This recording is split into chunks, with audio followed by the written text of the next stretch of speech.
Thank you very much. Can I welcome Assembly members, guests, members of public who unusually are behind me today to this morning's Police and Crime Committee meeting. It's set up in a different manner. It's because this afternoon we have a plenary meeting with the Mayor, and hence the change. So Stephen, of course, is your first one, so it means nothing to you, but as you said earlier. So the main item of business is Q&A with the invited guests.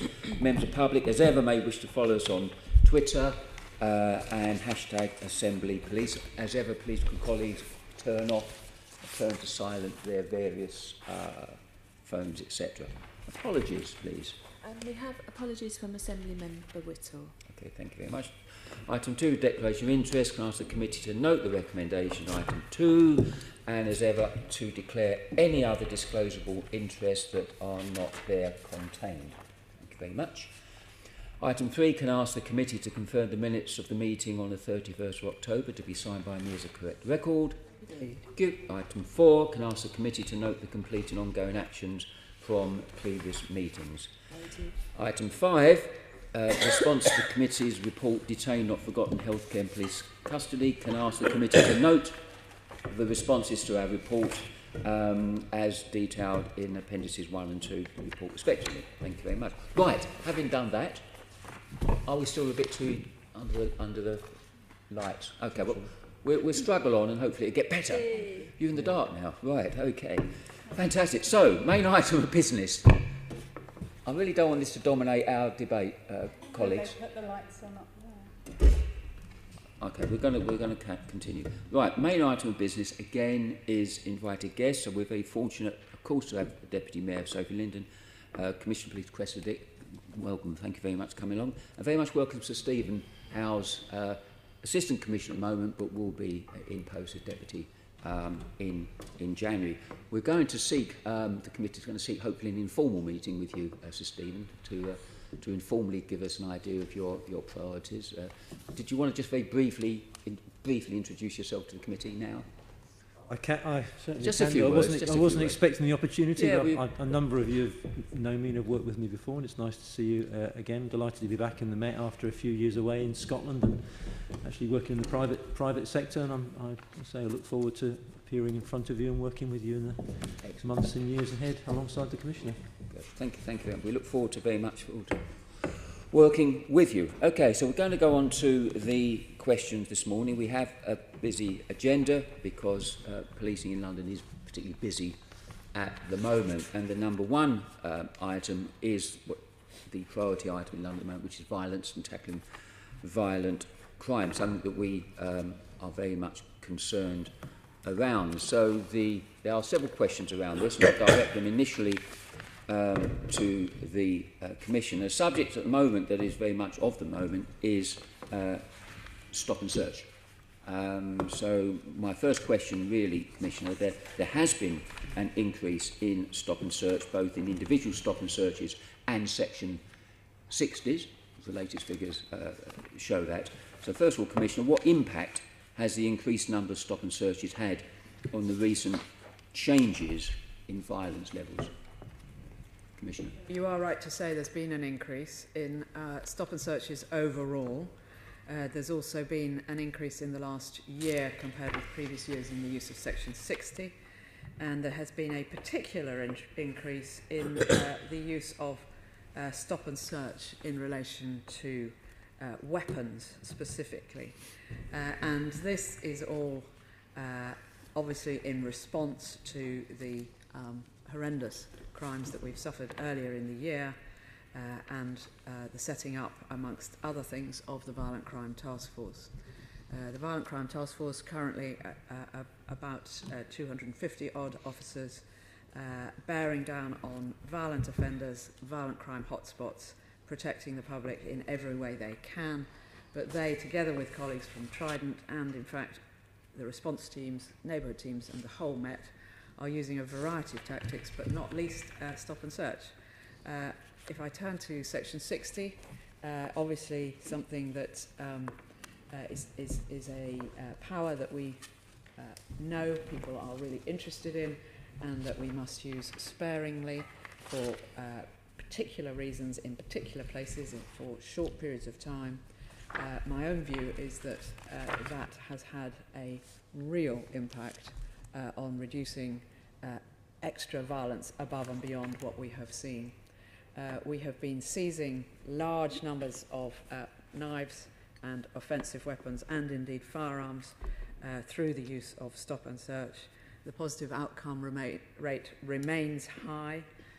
The arrest rate has dropped slightly, but I am not surprised by that because we are using Section 60 and we are doing a lot of stop and search. I'm very comfortable with the professionalism of the officers who do it, the fact that they have body-worn video, the reduction in complaints, and I'm extremely comfortable that our public support us in using this power properly, professionally, courteously, intelligence-led against the most dangerous people. We've had a long and hot summer where we have been doing enforcement operations in the hotspot areas, those areas that have been suffering the most violence, and to very good effect and with massive support from our public in the main. Thank you. And again, I would thank you on behalf of the committee and your officers for the work they've done over the summer months, which is always a period of concern, particularly around Notting Hill. On the Section 60, clearly this is more of an issue locally with some controversies around that, about informing key stakeholders. How many 60s have the Met put in place this year, and are there any, or I guess there are, that cover entire boroughs? Do they have such a wide scope that they can often cover a whole borough? Yes, so this year, to date, end of October, we have put in place 113 Section 60s. And to remind the committee, many members are very familiar with this, but we can only use Section 60 under some very tight circumstances where we fear that serious violence may occur. So we tend to use them either where we have very good intelligence of gang tensions and the likelihood of attacks by one gang on another, or where there has been a ghastly, usually critical incident involving gang activity, knife crime or gun crime, where again we have intelligence that there will follow tit-for-tat activity. The authority at the moment is given by a commander, and the authority has to be in a prescribed area, as I've said, and for a limited period of time, and if it were to be extended, then there's a full review takes place. There's a full record kept, very great accountability around the why, and on occasion, yes, we have had some borough-wide, I'm just searching for the actual number of the borough-wide ones, but we monitor, absolutely. And your liaise with borough leaders and other key stakeholders in that, because that is quite a significant action to do a borough-wide such. Yes, it is. And not something we would do. Okay. Thank you. The Deputy Mayor, on top of her numbers, tells me that there were 20 in Q2 that were borough-wide, and I'm sure that's right. And we don't do it lightly. But if you look at the particular circumstances, for example, in Newham, some of the borough-wide ones, I absolutely, completely understand and endorse the actions of the Commander in saying that's what we need. Okay. I've got a couple more questions. I know colleagues do want to come in, but I've got a couple more questions on that. Average length of time of a Section 60. We heard in September that it was just under a day. So Section 60 is put in place under a day. Is that still around? Most of them are less than a day. It's unusual. It's very unusual for us to go beyond, but sometimes we do, depending on the tensions. But back on stop and search more generally, I'm aware that you have a kind of command and control weekly or daily conversations from probably Commander Musker, who leads on it, no doubt they will, to boroughs. So there's a conversation with boroughs about their performance around stop and search, I think every day or every week. Do you want to tell us a little bit about what that expectation is of boroughs by the command? How's that going? Is that saying how many have you done stop and searches? Have you not done enough, or have you done too many? Do you want to just elaborate on that? So that is one of the conversations that takes place. If you know, it will all depend on the particular circumstances. But if a borough has suffered violence that week, then Dave Musker and indeed I will have a particular interest you know, what presence have we had on the streets? What presence do we plan to have on the streets? And therefore, what do we expect in terms of intelligence-led stop and search? But it is about making sure that we have both the capacity, the capability, you know, the skilled and capable people who have the support and resources to do it, the intelligence and the tasking, and of course, the officers must have the confidence to go out there and do it. And so we're in a continuous conversation about all four of those. That's my point, really. The important thing is, are the officers on the street given the confidence that they are getting the support of their borough commander, and by extension the commander, when they're out there and they feel there's a need to do a stop and search, they are getting that support up the line. So the messaging continuously ever since I have been commissioner has been to that effect. Right. And you can look through our intranet site and see messages from me personally around stop and search. The fact that, you know, complaints around it are very low, that we do want you to be using this power, of course, as I've said, lawfully and courteously, but we do want you to be using it, and that you will be supported in its use, and that we're constantly listening in how we can support you in other ways. But candidly, we have had a challenge, as has all of the police forces across the country. I think we account for just somewhere between 40 and 50% of all the stop search that's going on at the moment. But we have had a challenge with availability, presence of officers to be on the street sufficiently in the right places at the right time to do stop and search. And secondly, some officers not feeling as confident as I would like them to. So we have a whole kind of campaign about increasing all those elements. Okay, my last question on something before I bring people in is you'd have heard recently the reported comments by BTP's Deputy Chief Constable debating or questioning whether there's an appetite to reduce the threshold through which an officer can carry out a stop and search. In other words, some way to reduce perceived bureaucracy. What's your opinion of that, Commissioner? So I think there may be some room for some changes.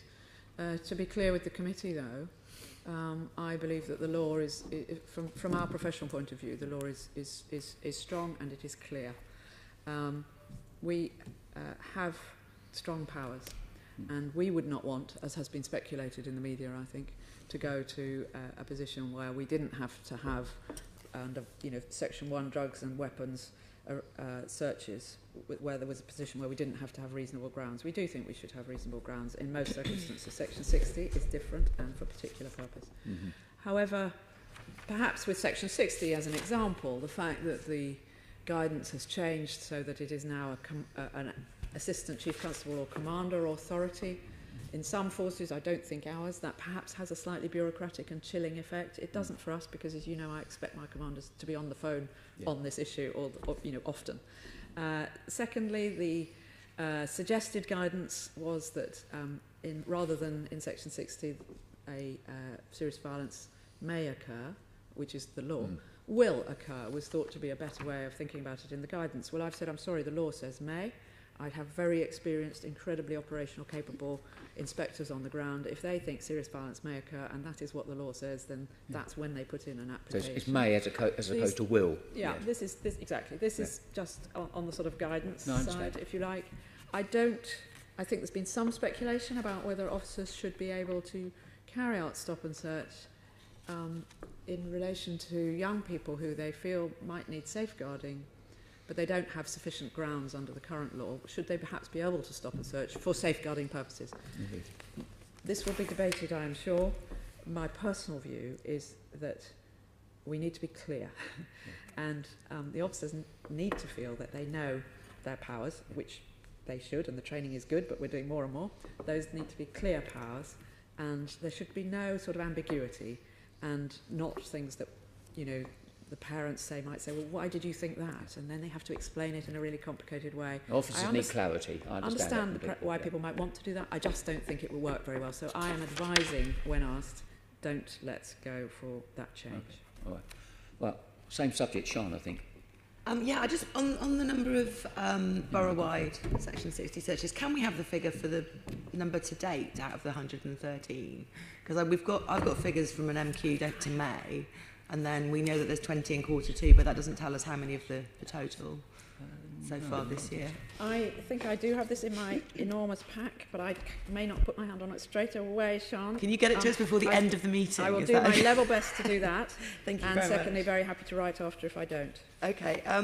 So one of the follow-up questions I wanted to ask was about people knowing what their rights are and knowing that there is a Section 60 in place. Because I know that many sort of organisations supporting young people, supporting different groups in London, make people aware of their rights, the questions they can ask when they're stopped. Sure. And people who don't realise what the sort of difference is in Section 60 may find that quite confusing. They might not get the answers they need. They may feel it creates more tensions if, when asking about their rights as they see them, they get the answer, well, sorry, we got rid of those and you didn't know about it because there wasn't any communication. So what are you doing to sort of improve the communication about this, the training of officers to deal with those kinds of issues which we are hearing about? I think this is a very important issue. It's a continuous one. I have said to my teams that as we increase our enforcement operations in all ways, we must be communicating and explaining ourselves, better and better all the time.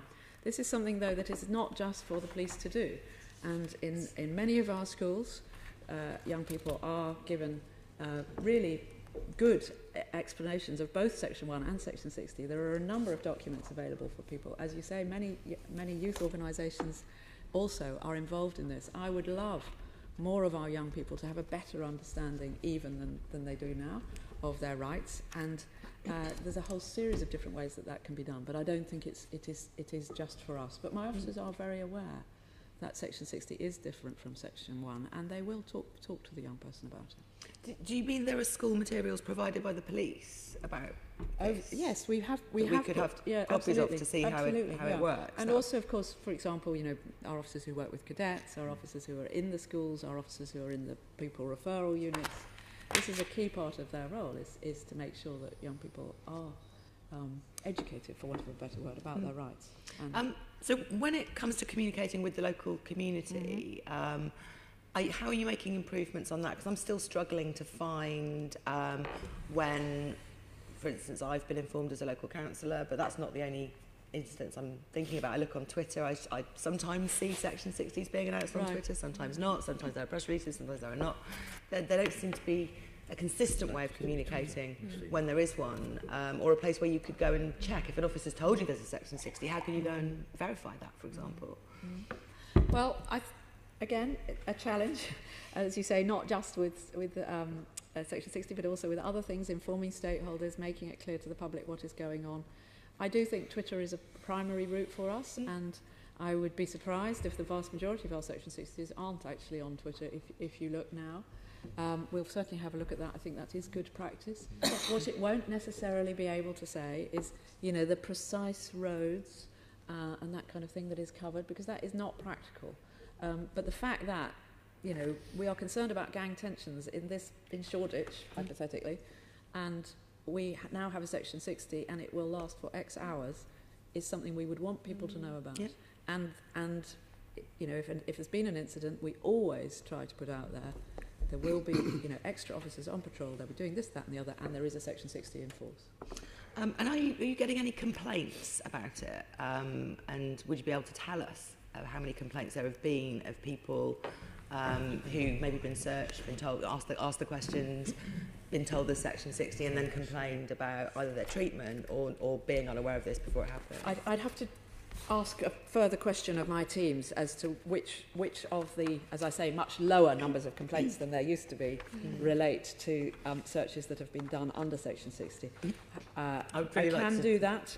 I would have to say, because we do have, a reasonable proportion now, it may not be that are under Section 60. It may not be the fact that it was a Section 60 that has caused the complaint. Exactly. It may just be that there's been a miscommunication between the two parties, and the person who's been searched has then reacted badly and complained afterwards. Often this is resolved very quickly when we watch the body-worn video.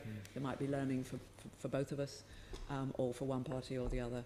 But it might be very hard for me to say the complaint was because there was a Section 60, because a search is a search is a search. You understand that? I mean, if you can just give us what you can, that would Thank be you. really useful. I know there's an emerging few press reports about this. There aren't a huge number, but I've seen some. You can ask someone to write to us in due course. We will do our best, certainly, Chair. I understand. Sorry, Sean, do you want to ask if we me that move on, question Sean. again at the beginning? I do have one more question. In terms of changing the threshold of Section 60, which is the question we were asking before, so the threshold of stop and search in general, can you outline some of the risks there might be to that, to doing that, to reducing the threshold for stop and search? Yeah, I think that was You all sort the of did answer that earlier. on the safeguarding side of things, but not. So safeguarding, I'm hoping that won't come in because, as I said, I think it will be very unclear for officers, and I don't think it will. But it has been debated. And indeed, the Deputy Chief Constable, in the article that Steve was talking about that as a possibility.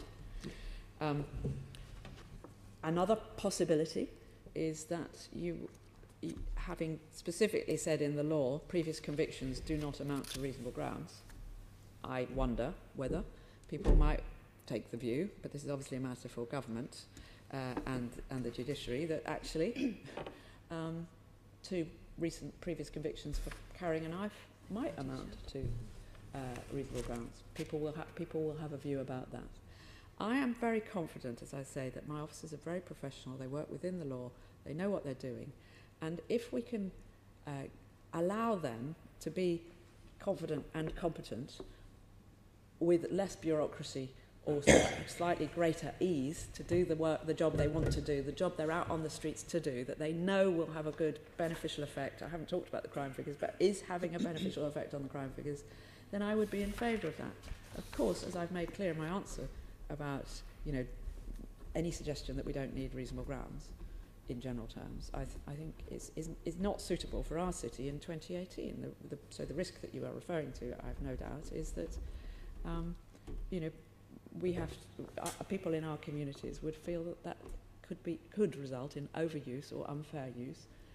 Even when it didn't, it might feel like that, and that could really damage community relations potentially. I think we've got that. So, Have we, Sean? Right. I think we've got 2 more brief questions on this subject before we move on to another subject. Flo, I saw. Very briefly, Commissioner, apologies, you stated 113, but in our briefing we've got 140. I don't know if you can see that, colleagues, in terms of that was a response to an MQT question. Read the numbers that have been issued this year. The other thing I wanted to ask was big calendar and okay. Sorry, the other thing I wanted to ask is if you could provide us with obviously not now, a breakdown in terms of which boroughs that 113 covers, and then the other thing was around the intelligence being used around geographical Section 60s versus borough-wide Section 60s, because my concern is seeing the increase in the use of Section 60s, we don't want to get to a position where, in a sense, the police are using that as a default. Yes, there are incidents where I think they're wholly justified, but again, it's just making sure that we interrogate some of that intelligence coming wide and it's not being used on the whim. I agree it is important it is used well. It's important it's used when we know that it will protect people. And I will as often ask a question about, I see we didn't use one there, why not? As I will just explain that one a bit more to me. I do see that as part of my job. This is a useful power which has quite clearly prevented violence breaking out across London, particularly after some serious incidents, on many, many occasions recently. The law is clear about the factors you have to take into account and why, therefore the officer who makes that decision is accountable for explaining why they've gone for the area that they have gone for. It cannot be a pure science, obviously. It's impossible to say exactly where something is going to happen. But if you know, you may have some intelligence that something's going to happen in a particular place, it's much more likely that you have particular gangs or perhaps football violence where you've heard and you can see that they're thinking about meeting up in this broad area, and that is what we would go for. So Chair, I can see this is of great interest to people. We could do a briefing on how we are doing the Section 60s. All I ask is that you understand that we are taking a great deal of leadership interest in this in all ways, and I hope you know me well enough to know that if I thought this was being abused or used inappropriately, I would be very tough on that, and I absolutely don't. Okay, thank you. Chair, yes, very briefly again. Commissioner, let me just say that the proper use of Section 60 is, of course, a useful tool in tackling weapons-based violence. So let me be very clear about that. Yeah. What I want to ask you about is the consistency of this application across the Metropolitan Police area. So you referred to Newham, where 22 Section 60s were issued in the first 4 months of this year, and all 22 covered the whole borough. In Hackney, over the same period, there were 15 Section 60s issued, and only 9 were borough-wide. Sure. So how can you explain the difference in the use of borough-wide Section 60s? Well, the first thing to say is you've picked 2 time periods where, as you know, there were a particular number of very, very critical incidents in both earlier in the year. So you will see that we were using Section 60 more at certain times of year than we were at others. And that is entirely to do with what was going on in London. I can't tell you why Hackney X and Newham Y specifically, I'm afraid. I don't know whether I ever could. The truth is, the commander makes the decision. We are trying to learn and get better and better and better and more precise.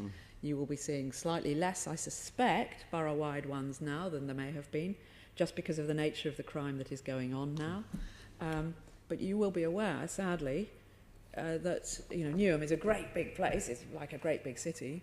But there are a large number of very violent gangs in parts of Newham who have caused a tremendously high homicide rate over the last several years, who come together and fight in a way that perhaps gangs in some other boroughs don't. And that is, we've been bearing down on that. And as you know, we've had several operations recently, Umesh, not just stop search, but large anti-gang operations resulting in tens and tens and tens of arrests of gang members.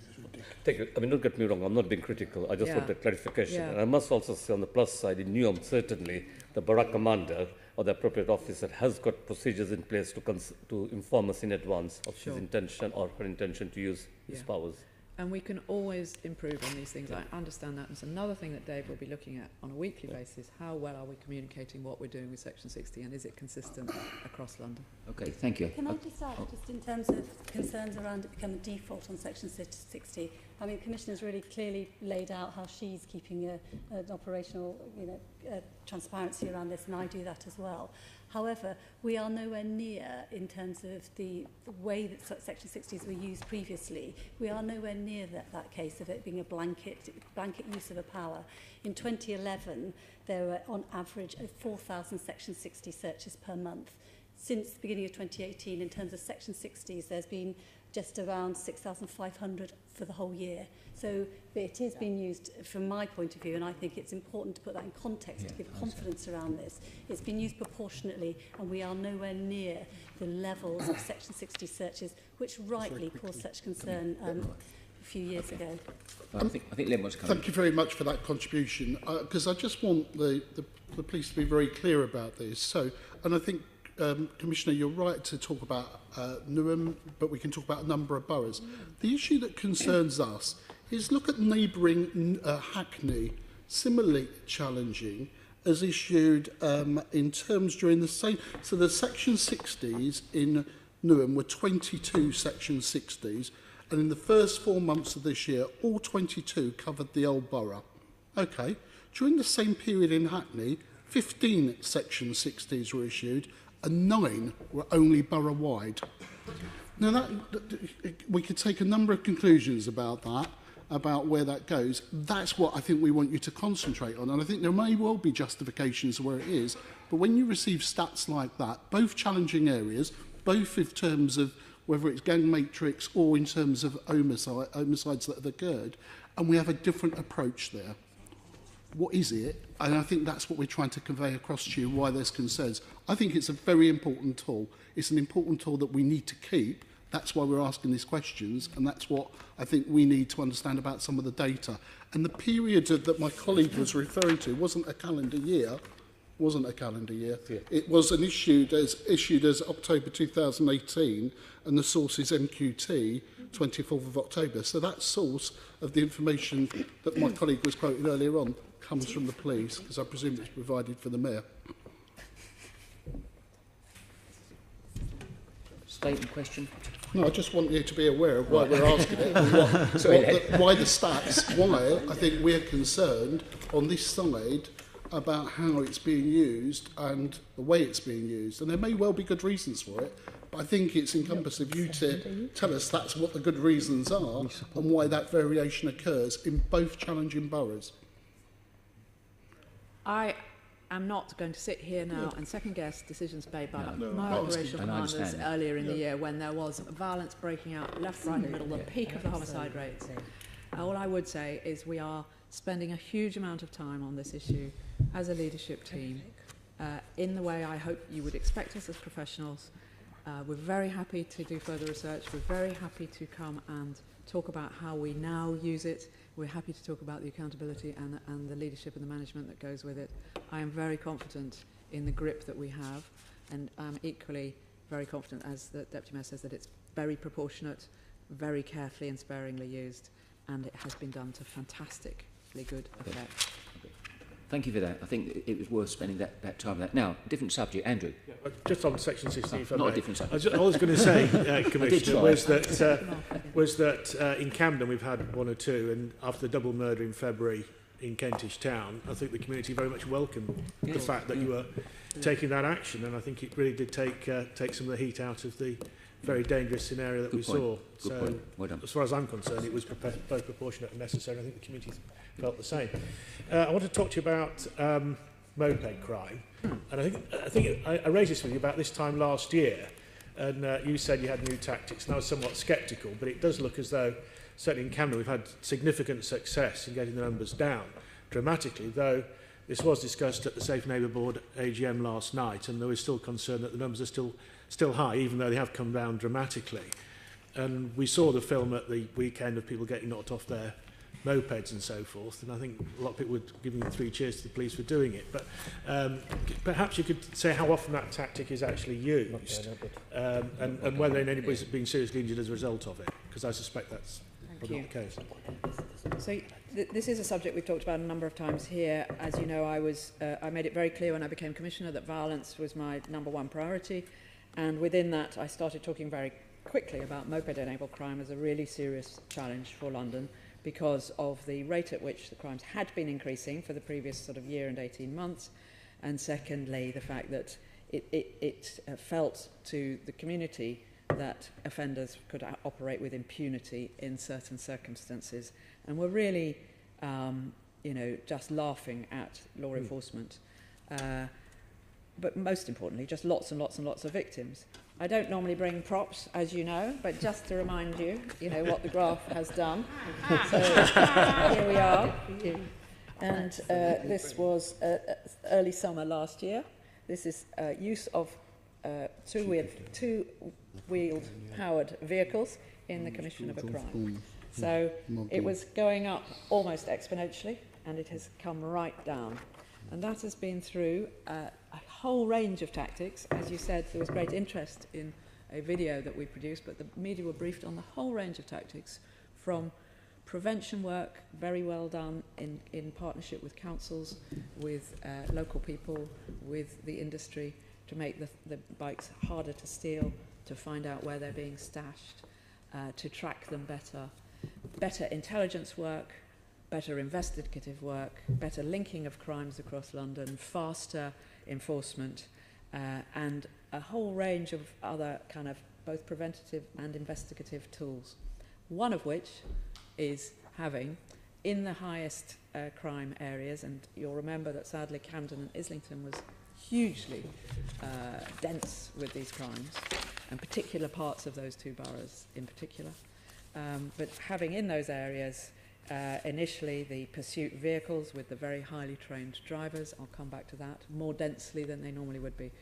We then moved on to also using other tactics like the spray, the pro spike, and also the motorbikes, because a lot of the lads who do this, and they are, I'm afraid, lads, will go down narrow alleys, they know their way around very well, etc. And the bikes are very effective, both at following and also appearing at the other end of the alley when they think they're getting away.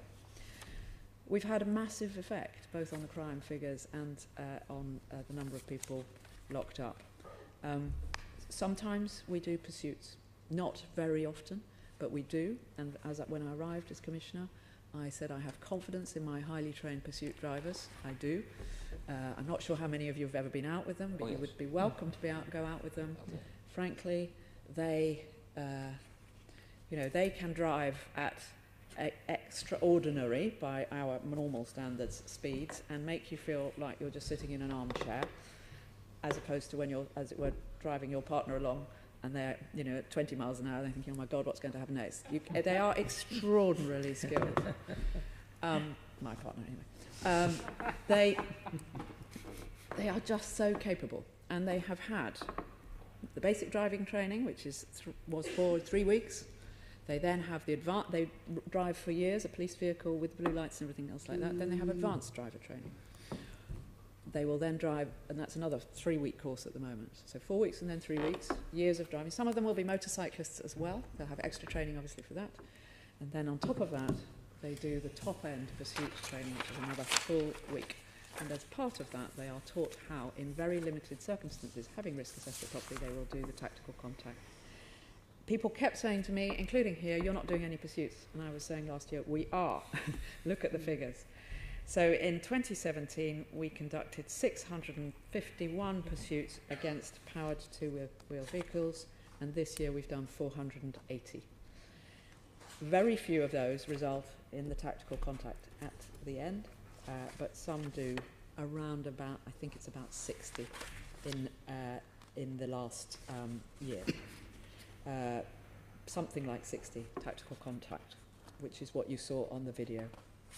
Thoroughly risk assessed, often, usually at slow speed, and frequently commented on, not least in the courts, by judges commending the officers for their courage and their risk assessment and actually being able to arrest somebody. But it's been a fantastic operation. I'm very proud of the teams who do it. Thanks for that explanation. And personally, from what I saw, I thought it was a good operation. Has anybody been hurt as a result of, seriously hurt I should say, as a result of being knocked off like this, or indeed has only the officers been hurt as a result of the collision? And presumably you're supporting officers who do this because there has been some suggestions that they may be going beyond their powers. Sorry, some situations? That in some quarters that they may have been going beyond what is within their powers to do.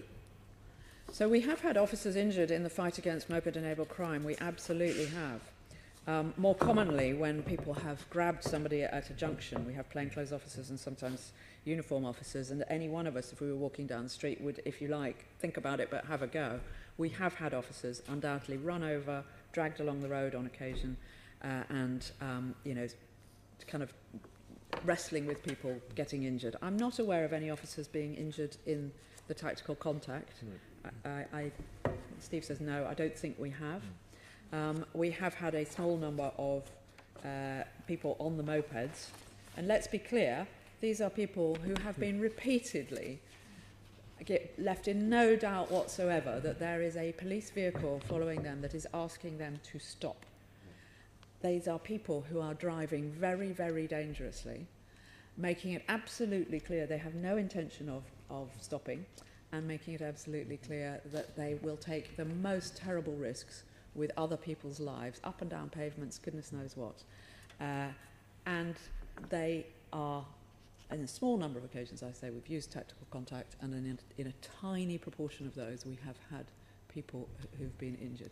Of course, the officers are accountable for their actions, and they are very skilled at making a proper risk assessment, the threat to the risk that this person poses to the public, to themselves, to other people, and what is the best thing to do in this situation. And sometimes pursuits are stopped. There's a chief inspector who is in touch with the driver, and they make a decision on occasion, because it is simply too dangerous, they actually will stop a pursuit. On other occasions, they'll carry on pursuing, and you'll see some from the helicopter that go on across London, and if there is an opportunity and it is the right thing to do, the officer will make that decision. Like, very occasionally, people have been injured. That is then investigated by the IOPC. Well, thank you for that. Last question from me on this. In your graph, it looks as though it's starting to flatten out a bit. Do you see it continuing at that level, or do you see it going down further? certainly in Camden, the diagram, if you just did for the borough, would go down much more steeply since the summer. But more generally, how do you see it? So I am hopeful, of course, that we will be able to push it further down. Not all of this crime is violent. Some of it is, quite a large proportion, and some of it involves the use of very nasty weapons. Very often, the people who are riding the moped actually have stashed in the vehicle, you know, machetes, knives, goodness knows what. So the officers who tackle them are, you know, courageous. There is no doubt about that. I am very hopeful that it will continue to go down because, as we know, knife crime itself and knife-enabled crime is coming down now, starting to, and we're putting such efforts in and we're learning all the time. We're getting better and better at doing it. So I am hopeful that it will continue to come down, Andrew. I'll leave it there. So just one last point to reinforce the point I think you made last time. If people take their helmets off, that doesn't stop a pursuit. No, there was a myth that it always would, and it never did. But there will be, as I say, the officer has to, together with the person in the control room, make a decision about what is the best way to deal with this. But I think maybe 2 years ago, a lot of offenders thought if I take my helmet off, they'll all just pull back. Well, of course, if it was me bimbling along, I would have to pull back. But if I'm a pursuit driver, I know what I'm doing, and I've risk assessed this. They won't. Two more brief question, then we move on. Yes, I'll be brief. I'm a massive supporter of this more vigorous way of dealing with these so-called villains. My particular concern, and if you read Diane Abbott's tweet, is if people are saying that the police, you know, is beyond their remit, etc. I just want to go into that deeper. I was thrilled to bits to see Camden Police's response on the Twitter saying it is their right. If somebody is injured badly, are our officers protected legally? Because that's what worries me. They are exceptionally brave, and I would like to be assured that they are safe in their own respect with what they may do. Thank you. Well, I think anybody who has concerns about this, I you know, amongst politicians more broadly, I would be very happy for them to come and see what we do and how we do it, and to understand the law that enables this. The sort of 3 sections of criminal law well established which allow an officer to do this sort of thing. But it is the case that, of course, if somebody is hurt, they will be held to account, they will be investigated, and the IOPC will look at it if it's a serious injury and decide whether they're going to investigate it or we do. And they will want to see that they have, of course, you know, acted professionally and lawfully. One of our challenges, as you know, is that sometimes those investigations take a long time. Yes. And I don't want officers suspended from their operational duties unnecessarily, and we try and avoid that if we possibly can. And you know, even restricting them from their duties is not good for the public and not good for them. So we would only do that if it is really necessary. Try to get the investigations done as quickly as possible. There is, as you probably know, Susan, the view that, and we've been discussing this with the Home Office, and there is even a private member's bill about protecting emergency service drivers even more in the law. And this is about the standards that the court should apply when it is thinking, I'm not a lawyer, so forgive me, but when it's thinking about the driving that has occurred, whether the officer should be assessed in the same way as, let's come back to me as the example, a non-advanced driver, driving along, doing something that, you know, would, if I try and do it, be very dangerous. For them, it's not, because they know how to do that. They know how to drive at 90 miles an hour. I don't. You may be relieved to know. And so they shouldn't be judged in the same manner that would immediately be thought of as dangerous, because it's not dangerous for them to drive at 90 miles an hour. This is where the law is going. There is a private member's bill. I understand things are not moving quite as quickly through Parliament as we might have hoped because of all the Brexit-related matters. I would have, both Craig and I have written to the Home Secretary on this subject at least a year ago to say further protection would be welcome. However, I don't want anybody to get the impression that when the officers are routinely, if you like, but in very small numbers of occasions, carrying out a tactical contact, that is unlawful. It absolutely is not. Thank you for the clarity on that. And it's protect the protectors, isn't it? It is. It's part of protect the protectors. Yeah. Approve that. It's giving them even more confidence in using their powers. Absolutely. Thank you. Briefly. I just want to clarify some of the numbers again. Sorry. You said there'd been 480 pursuits in 2018, and then you said there'd been 60 tactical 60 contacts. odd. I said about 60. 60 odd. Okay, around 60 in the last year. So that's the same. That's the calendar year, or is that in the past 12 months from today? I think it's this calendar year. Calendar year. And you said a small number of injuries had happened. Do you know how many, and how many of those are serious? No. We haven't had any serious injuries. No serious injuries. We haven't had any, as it were, very serious injuries. We certainly haven't had anybody who's been in a life-threatening position during these pursuits. We have had at least one person who, after a tactical contact, has fallen off the bike. You'll see in the video a lot of people don't fall off. They just run off or stand still saying, what the hell has happened here? But we've had at least one, I think, I know of a break in the arm and a break in the leg. So, injury. Okay. I want to check that you're monitoring this, because obviously there are clearly occasions when the risks and benefits to the wider public mean this is a proportionate use of force, but we need to make sure it's not turning into corporal punishment. So these are the two things that we need to be able to weigh up. So hopefully we can get some tracking data on the injuries, and also keep tracking how many contacts there are out of pursuit. So at the moment that's a small proportion, so it seems... Very small proportion. Yeah. Every single tactical contact will be investigated by an officer independent of that officer. Okay. The video, it's all videoed every time. It will be examined we've in seen, detail. Yeah. Their account will be examined in detail every single time, whether there is a complaint or not, whether somebody is injured or not. It will be reviewed. I find the suggestion of corporal punishment extraordinary. We absolutely do not have police officers who would think that way. No. And even if in some hypothetical police force you did, I can tell you the rules are so strict you would know about it straight away. That's really useful to know. Thank you. That was unfortunate use of that term. One point I'd make, and then we're going to move on.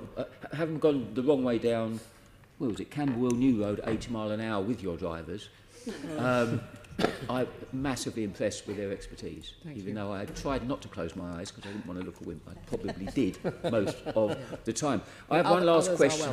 I have one last question before we move on to the next subject.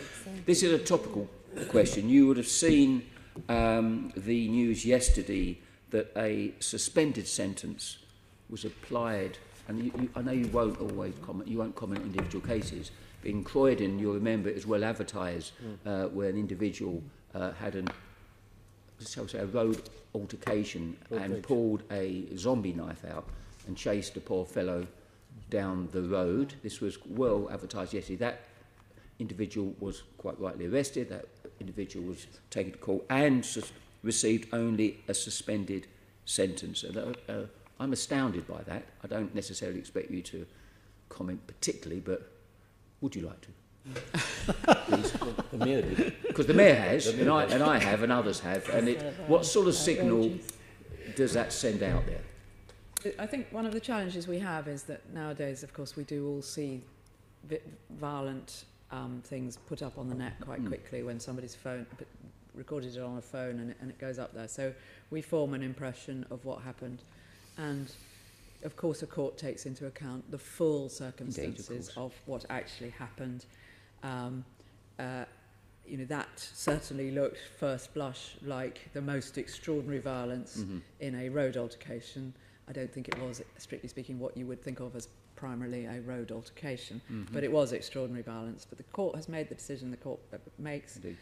We, of course, do, with the Crown Prosecution Service, have the ability to refer to the Attorney General, and we always do if we think a sentence is unduly lenient. But I think what the public are seeing a lot of at the moment, not just in this scenario, but also in assaults against police, you know, the sheer vividness of the extraordinary, you know, the size of the knives that sometimes people are using and the aggression that is being used, and people are outraged, and I think well, they people should have, be. if I may say, people would have an expectation that if knives of that sort were carried, just merely carried out there, and you know, that in itself should potentially attract a custodial sentence. Anyway, I'll pass on that in the spirit of time. Next subject is around gangs, and particularly the gangs matrix. Len. Can we just, before we go into the gang matrix, so can we just, in terms of gang-related violence stroke knife crime, we've had various discussions with this, and in terms of the intelligence and reported back to us over many months, but the last person who said knife-related crime relating to gangs, Martin Hewitt, appeared before us in June 2018, said it was roughly about 20% of all issues. That must have come up now. Have you got any further assessment? Presumably it's based around the gang matrix information that you have in terms of that you arrive at those figures.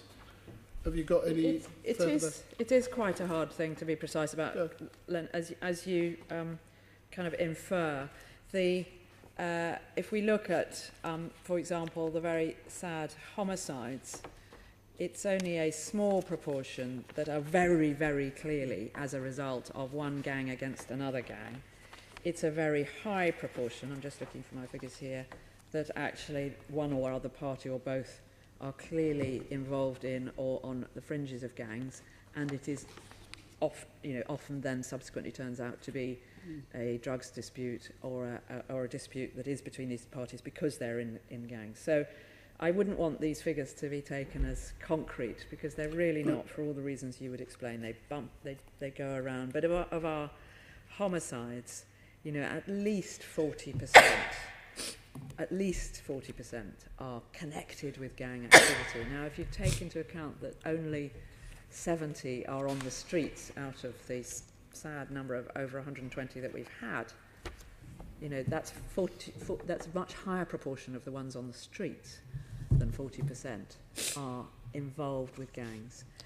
Of those, perhaps slightly under half of those are clearly one gang against another. But as we tend to go through the investigation, it often becomes more apparent. So gangs are very, very significantly represented at the top end of the most serious violence. Knife crime more generally is, of course, more dispersed. Knife crime injuries under 25, which, as you know, is now beginning to come down, thank goodness. And I'm really intending that continues to go down and down and down. That is, ranges, of course, in seriousness, but is often very serious offending, really nasty assaults. Again, high proportion of gang activity there, I'm afraid. The reason why we say that is we want to get a rough idea about the violence piece, and no doubt we'll be writing to you in terms of some of those deaths, including the under 25s and the over 25s, because we think it's much more complex than maybe the picture we're receiving in the media. I think you're rightly focusing on gang activities, but you need to continue on other issues, but more of that later. Let's go back to the intervention of the Information Commissioner. The gang matrix is a very valuable tool in tackling this form of crime, and I think it raised all sorts of issues in the Met. So it's been highly critical of the Met's gang matrix. What are your next steps to resolve the issues raised by this enforcement notice that you've been served? So Len, this is something that both Steve and I have taken a particular interest in. Steve, ever since he arrived, and if you are all right, I will ask Steve to answer as the Management Board lead. So we characterise the Information Commissioner's intervention, ultimately looking back on it now, as extremely useful for us.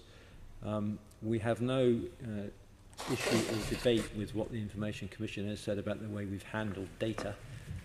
We accept all the issues that have been raised by her and her staff. We've had very positive interaction with them from the start of this. And that's continuing now. So we are working with them and reporting to them on a monthly basis. In fact, we're in contact with them more often than that in terms of the action that we're taking to meet their requirements on our data handling.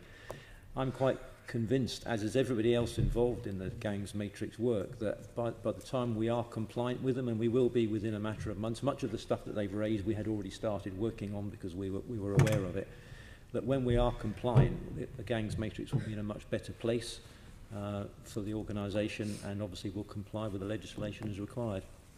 We as I say, I mean, it's one of the things, we take no issue with their issues around data handling. I think there are some complexities in relation to how people get onto the gangs matrix, which we still need to do a better job of explaining to people. So there is a conception in the report that you can get onto the gangs matrix simply by virtue of being a victim of gang violence. You cannot. You can only get onto the gangs matrix if there is some intelligence suggesting that you are involved as a gang member. But once you're on there, we take a definite view as to whether or not somebody actually is more likely to be a victim, or is actually more of a victim than an offender. And if that's the case, we deal with them as a victim. But you can't get onto the matrix simply because you've been a victim of gang violence. Otherwise, the matrix would be huge, and that's not the case. So, do you expect to?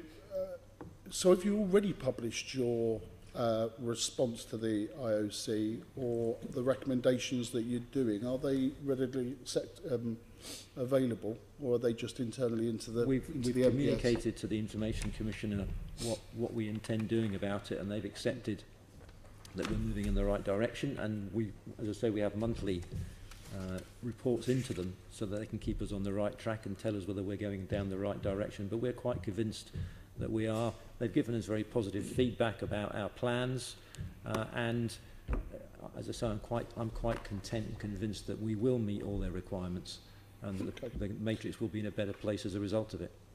And out of failure, I'm always quite optimistic that we improve the quality of the tool.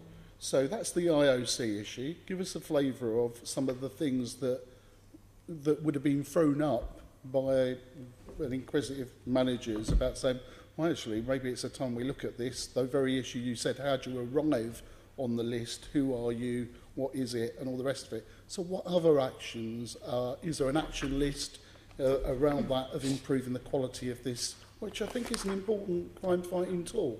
So where are we on that? So where we are is, rather than having, as was the case, a corporate gangs matrix, but 32 inputs into it from each of the boroughs. So for a start, moving to 12 BCUs makes that an easier prospect. But we're also tightening up who can access, who can change things on there.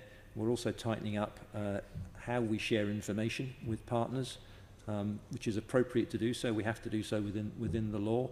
And I think, somewhat ironically, we've probably been guilty in recent years of sharing information with our partners for the right reasons, but not in the right format, and not with the right control, restrictions, and warnings on the information that we've shared. That will be fixed as well. We're also moving it onto a better IT platform, which will make it far easier to carry out management analysis of the gangs matrix, which will give us a better view of who's on there, making sure that we've got people on there that are being actively dealt with, and you don't just sit on the gangs matrix for a long period of time without some intervention or other. Now, and is there a strategy to engage with those who are a bit more sceptic, who don't recognise this as a valuable tool in fighting crime and reducing harm in our communities? What's the plan for that? To engage with people that are quite, not just those sure, not completely trusting in terms of where you are in your oversight of these arrangements. What's the plan for that? Yeah, so I think we've already put some stuff onto our website around what the gangs matrix is and isn't, to try and deal with some misconceptions, not misconceptions in the ICO report, but I think media issues around that. So we've tried to update that. We are working with the BCU commanders to make sure that once the matrix is fit for purpose as far as the ICO is concerned, and we've done all the changes that we want to do, that they will then reintroduce the matrix locally to partners so they understand what's in there, what it's for, and what information we will be sharing in future and how we'll share that information. Now, of course, the information that we have and you act on and make decisions about future deployments and operational issues is quite important, isn't it? So in relation to the consultation of routinely armed patrols, walking patrols, right, that has been done, there's been some limited consultation on that. I think it's based on gang activity, high gang activity, and potential 9 crime areas. I'm a bit surprised that we as a Police and Crime Committee have not received notice of what I think is an important change in the nature of tackling crime in our communities. I think we're used to seeing armed walking patrols in central London in tackling the terrorism threat and any other threat. I think the deployment of armed officers on our street does require further debate. Now, I know you've done some limited consultation. I'm not clear whether that is part of beginnings of a wider consultation or whether you've withdrawn the consultation because you're having a rethink about that.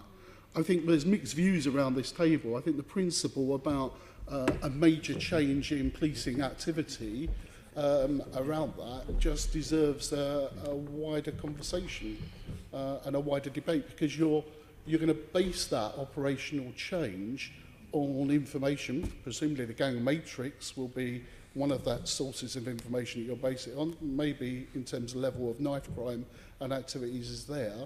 What is it? What's the thinking of that? Where are you on this issue? And, you know, discuss. Okay. So the first thing and the most important thing to say is there has been no change in tactic at this moment in time. What we are doing is looking at, I think, what you would all expect us to do, which is to maximise the use of the asset that we already have within the Metropolitan Police Service to make sure that we are confronting violent offenders and also reassuring the public and hopefully preventing the violent crime in the first place. So we're looking at a range of tactics, some of which involve the use of armed response crews, who, as you will know, I'm sure, are extremely highly trained officers who are on the streets 24 hours a day and who will, once violence has taken place, confront that violence with the tools at their disposal. This is some thoughts around what preventative tactics could we take to get ahead of the violence, to make sure people realise that we are on the streets in sufficient numbers and with the right tools to deal with violence if we believe it is about to take place. But it's only one of a number of tactics. There has been very limited consultation on it so far. To be honest, I'm not cited on exactly. You're asking a question: has it stopped? Have we withdrawn the consultation? I don't believe that we have. We are still consulting, but we're at very early stages. And when I say very early stages, I mean I think late last week was when this issue was first discussed. So it's very early. Nothing has changed. There is no new tactic introduced at this moment in time. That's not to say it wouldn't be.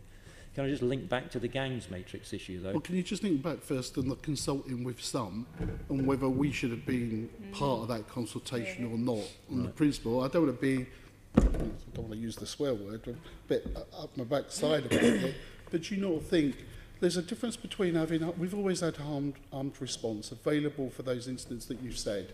It's slightly different with people rocking up in terms of walking ordinary streets, not central London Zone 1 or areas of high significance in terms of terrorist threats, the prevent strategy at all, of just routinely walking the streets in an armed response way. That's slightly different. And I recognise it's one of many tactics, and I recognise it's a legitimate debate to have. And I think, quite frankly, let's have the debate. But the question is it just limited to those areas? Is it just going to sneak out and it's going to happen and it becomes the norm? You police officers have always told us how you celebrate there being the unarmed police service and the times that you have to use your weapons and all the rest of it. I'm not saying it's mission creep, but I think it's worthy of a bigger debate rather than a limited debate, to be honest. But if you want to, can I just, before you go on to this, because I want to ask Sophie a question about were you cited on this particular activity, and have you got a particular view about the wider consultation? And then we'll come back and deal with the gang matrix issue, because it is an important tool, and I want it to work. But, to be on that. So the importance around, policing by consent, and engaging with people about major changes or significant changes, which I think that small item amongst many tactics is. So on that, no, I wasn't, and we haven't had any discussions about any change in terms of armed policing patrols. I would want, and I'm sure it would be the case that we'd have the proper discussions, because it is about, if it were to change, it is about significant change. It's about trust and confidence and a significant change in policing tactics.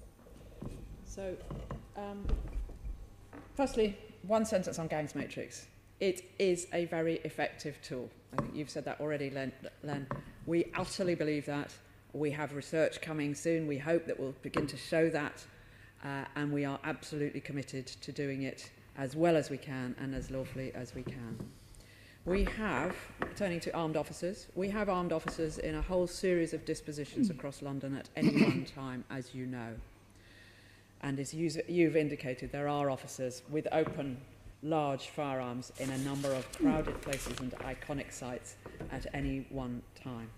You are speaking to two very wrinkly old police officers who have been and London, you know, we know London, and we know the sensitivity that there has been over the years. You and I remember times when there have been changes in disposition of armed officers that has been extremely, controversial, for want of a better word. I am hugely alert to that.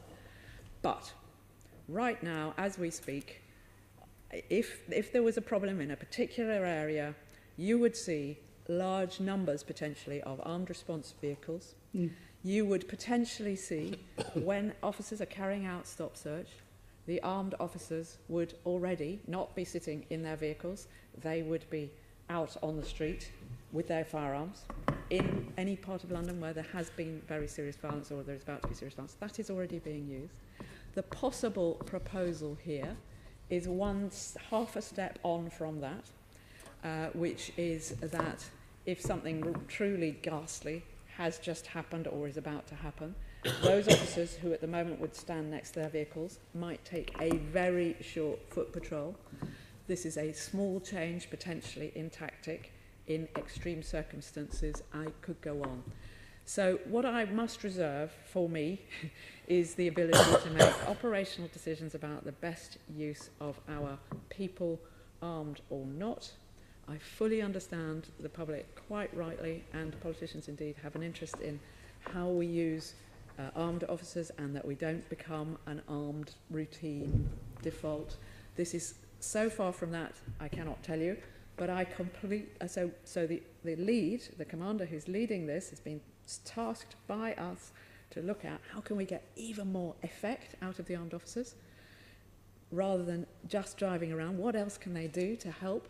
Of course, as Steve says, if something happens, they're usually the first to arrive. They're usually the ones who are doing the emergency life-saving effort. They are then very obviously there with their firearms as well.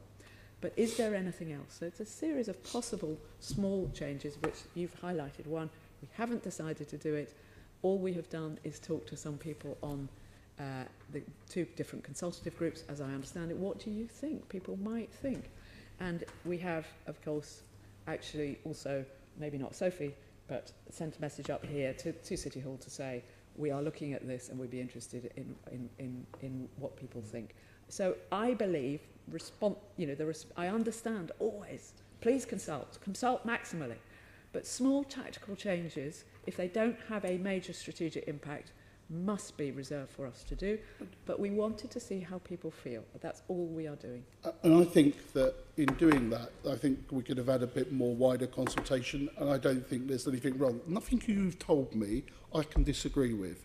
The question in the consultation is routinely armed patrols walking the streets. It's not about intelligence-led operations, which we would all agree are backup. It's not about, it's when there are times of woe, level of activity based on intelligence that you've got of a rising potential trouble. Do we actually just send some people out on the streets to armed patrol? That's what the consultation implies. Now, I don't mind this. The principle I'm raising is shouldn't we be talking to other people? And it's quite clear. I think, actually, I do think the Deputy Mayor should have been cited. I do think we should have been cited on it. I don't think I want to do a knee-jerk reaction to it. As you know, I am a supporter of the police in terms of some of their activities. I just want them to do it in the right way and in the most productive way in terms of tackling crime. So I just think there's some issues here about how that happens, and small minor changes become larger changes later on. I accept that, and I've got no issue about that. And I understand that. But it's the principle about how do we talk to people. All I would say is whoever has written that this is a routine, proposed to be routine, has not understood the briefing. That is not in the list of possible changes to tactics at all that I have seen. So there has been a major misunderstanding, and therefore I think something of an overreaction. But I get the point. Thank you. I have seen a Twitter correspondence go out from some of the people we consulted with that have spread out a questionnaire. There is some language in that questionnaire which is not, I think it's well-meaning, but it's not accurate, and it doesn't reflect the tactics and the options that we have put forward, none of which includes routine armed patrols on foot. I think I'm going to bring a couple of people in briefly and we're going to move on. I think this is important because if the impression, and I've not seen said letter, that there is routinely armed foot officers. It's not. And it's not, then you've got a kind of an internalised problem there in your communications, because if that is the case, there's a problem, because Deputy Mayor wasn't aware of that. So there's an issue there, clearly. I think I saw Sean and then Tony, then we must move on. Yes, go on. Mine's tiny. If it's on this subject. It's to the Deputy Mayor, if that's okay. In relation to the Information Commissioner recommendations, one of those, well, the top one is to conduct a data protection impact assessment for the gangs matrix. So in your role in MOPAC overseeing that, will you ensure that is published, and are you overseeing the way that's being carried out? I mean, one of the key things is that the Information Commission's Office has been working with ourselves and the Met for a number of months. So the enforcement notice didn't come out of the blue, and many of the recommendations were already being set and trained by the Metropolitan Police. But you'll know also that the Sadiq in his manifesto had a commitment to review the gangs matrix, and we are just reaching the end of that. Part of that work was with the ICO. They've been part of our reference group on working on the gangs matrix, so we hope to publish that by the end of the year, and we will, within that publication, be addressing issues such as data protection issues, as well as issues around the Information Commissioner's Office, data governance, and the governance of the gangs matrix, because I think that's really important, really, really crucial, and it's something that Stephen has already touched on, better governance of that to ensure that it's more consistent across all the 32 boroughs. And the data protection impact assessment itself, just that document, will that come out? It should do. I'll just check around our normal processes and the normal processes of the Metropolitan Police. It will do, yeah. Okay. I mean, that's a routinely, because of the new rules under GDPR, that's routine oversight that we have, not just in terms of the gangs matrix, but any of the procurement that we're doing and any of the contracts that those data protection assessment and impact assessments are done, and that there is a proper process in place. That's something that we've worked very closely with the Metropolitan Police on, and is happening across the piece, not just on the gangs matrix. Okay, Tony. Yes, relates to the question that Len raised in relation to armed policing. The one thing that politicians don't like is being surprised. We read something about an event which has occurred, which we believe we ought to have known about. And I think this is something we ought to have known about. And this clearly is related to process. I support absolutely everything that the Commissioner has said. I would only quibble with the phrase, I think you talked about a small incremental thing happening. You say in response to a terrible event, it isn't such a great step for the people to get out of their armed response vehicles and more close to the cost. Well, we quite understand that, and we quite support it. One of the great problems that we know about and we see all the time, and I'm sure that you see all the time, is things which are small and incremental do build up to become routine. And it's important that in our job in supporting you, that we should know that these things are likely to happen. I'm very happy to hear both of you and the Deputy put your hands up and say maybe this was an overzealous questionnaire. But by us, by the way. Well, indeed, indeed. But I repeat, this is a process matter, and we ought not to be surprised. And certainly the Deputy Mayor in charge of policing ought not to be surprised. Okay. So I'm sure there are some lessons for us here. I would repeat, though, we already have the case that armed officers in non-CT situations will step outside their vehicles with their firearms in a variety of circumstances, including supporting unarmed officers who are doing stop search operations, for example. And so that happens. It's happening, not routinely, but when required, all carefully authorised. I, of all commissioners, would not want us to creep into activities that people might find which would not be appropriate or people would feel had been done by stealth. That is not my way.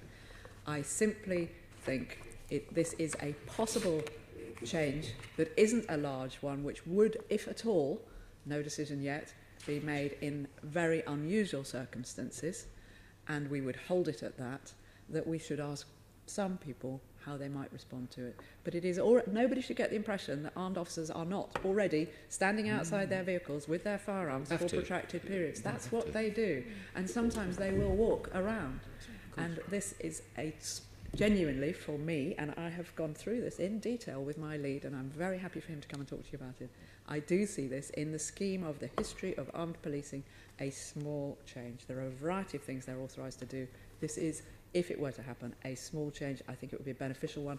I'm deeply disappointed by the way it has been described by somebody we've spoken to. The questionnaire is not a Metropolitan Police questionnaire. It is clearly not right. There may have been a letter, but I don't know. Caroline, can I just be clear as well, just in terms of, you're right, politicians don't like to be surprised. However, I think Commissioner's made it really clear that this is small incremental changes that there was being discussed. And I am confident and I would expect, and I know it would happen, that if there were to be any significant changes in armed policing in London, that there would be the right processes undertaken in terms of discussing it here with myself and with the Mayor. That has happened in the past, and I'm sure it will happen again. But I think the Commissioner's been quite clear that, I haven't seen the survey, but quite clear that it's by small incremental steps. We wouldn't expect any decisions around any large changes to armed policing to be undertaken without proper processes. And I'm very confident that that would happen. Okay, right. Caroline, briefly. Very small point. In all of this, you said this is one of a range of changes you're proposing to make in terms of tactics in this area. Perhaps you could write to us and spell out what all the others are so that we understand what your thinking is in this area.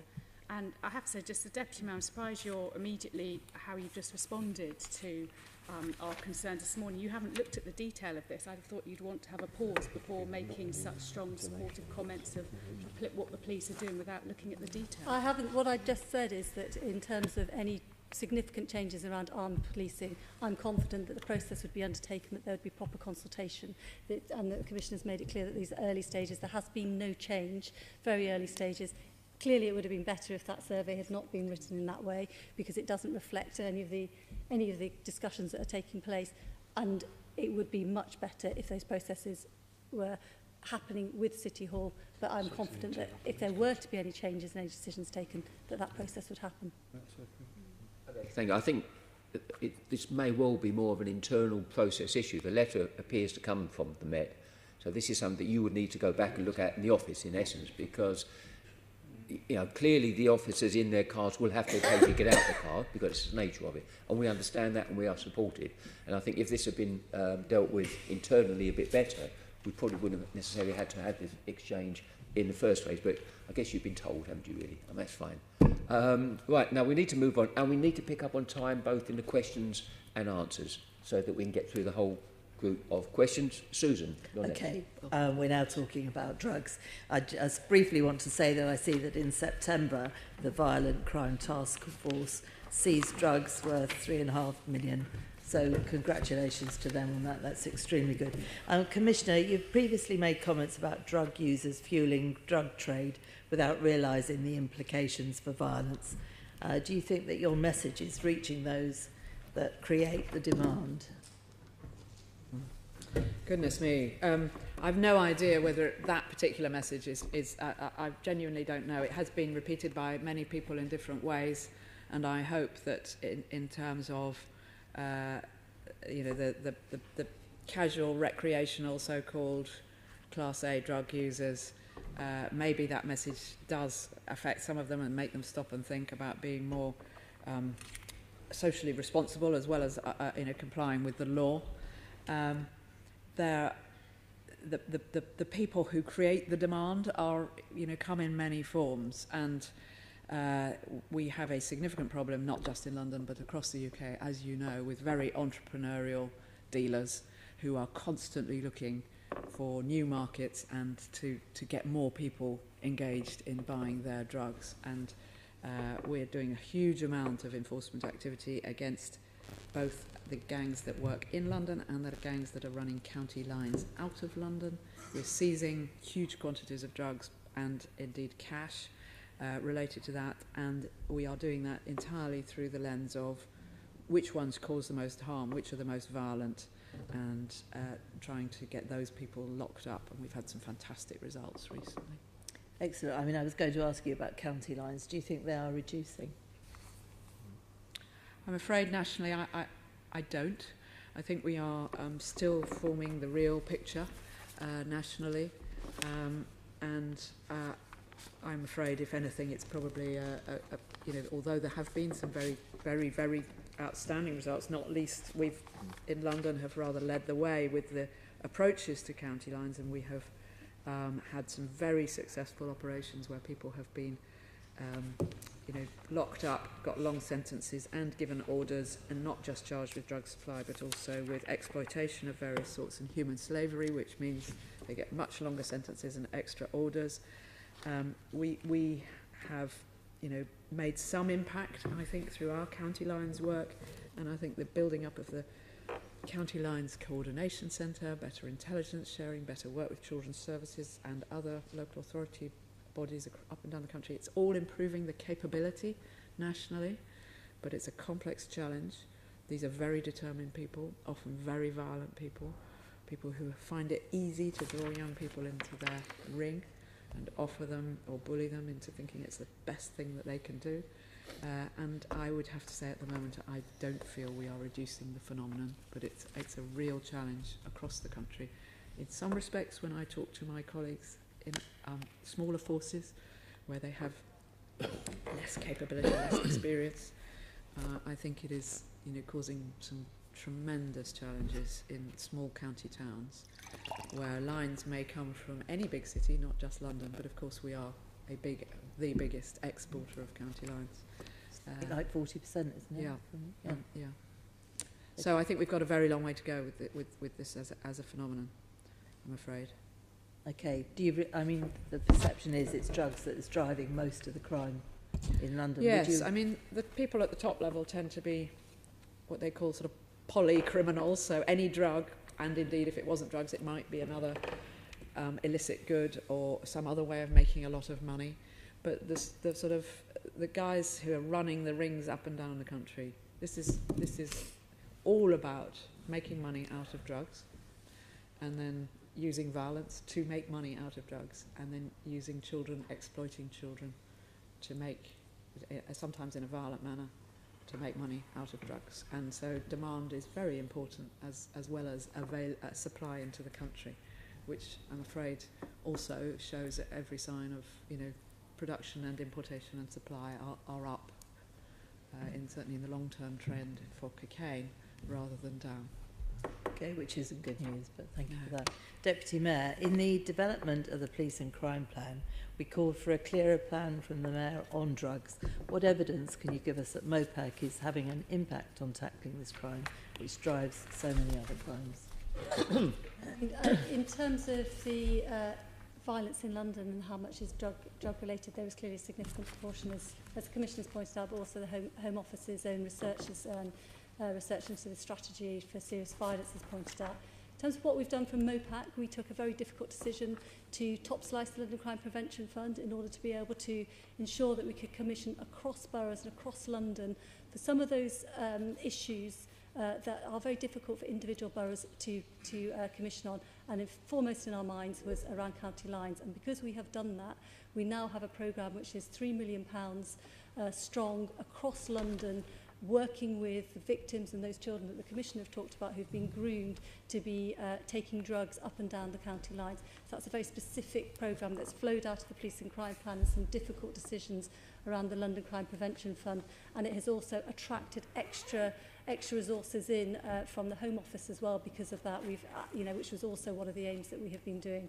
But also in terms of what the Mayoralty has been doing, the Violent Crime Task Force absolutely is out there dealing with violence, but as part of that money that the Mayor has put in for the £15 million, connected to the Violent Crime Task Force is the serious and organised crime element of the Metropolitan Police, tackling drugs and where they are causing violence on the streets.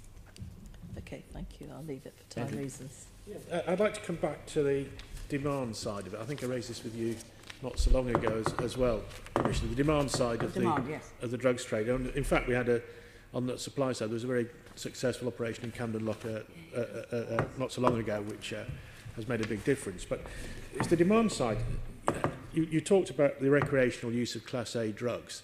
How many people have been arrested for that? I don't have those figures right in front of me, I'm afraid. Because I get the impression not very many. And for possession or for possession. The demand side is possession. Which is what I'm concerned about. And it's getting this message over that it's not a victimless crime. But that also requires, to my mind, a degree of enforcement as well. You know, why aren't we, for example, doing stop and search, perhaps using sniffer dogs at tube stations of middle-class people coming out on the way home for a Friday night dinner party who may have a bit of cocaine on them? That's the sort of thing that might start to get the message home that this is a crime and not a victimless one. So we do stop and search people for drugs a lot, and we do that particularly in the areas where there's the highest harm and the highest violence.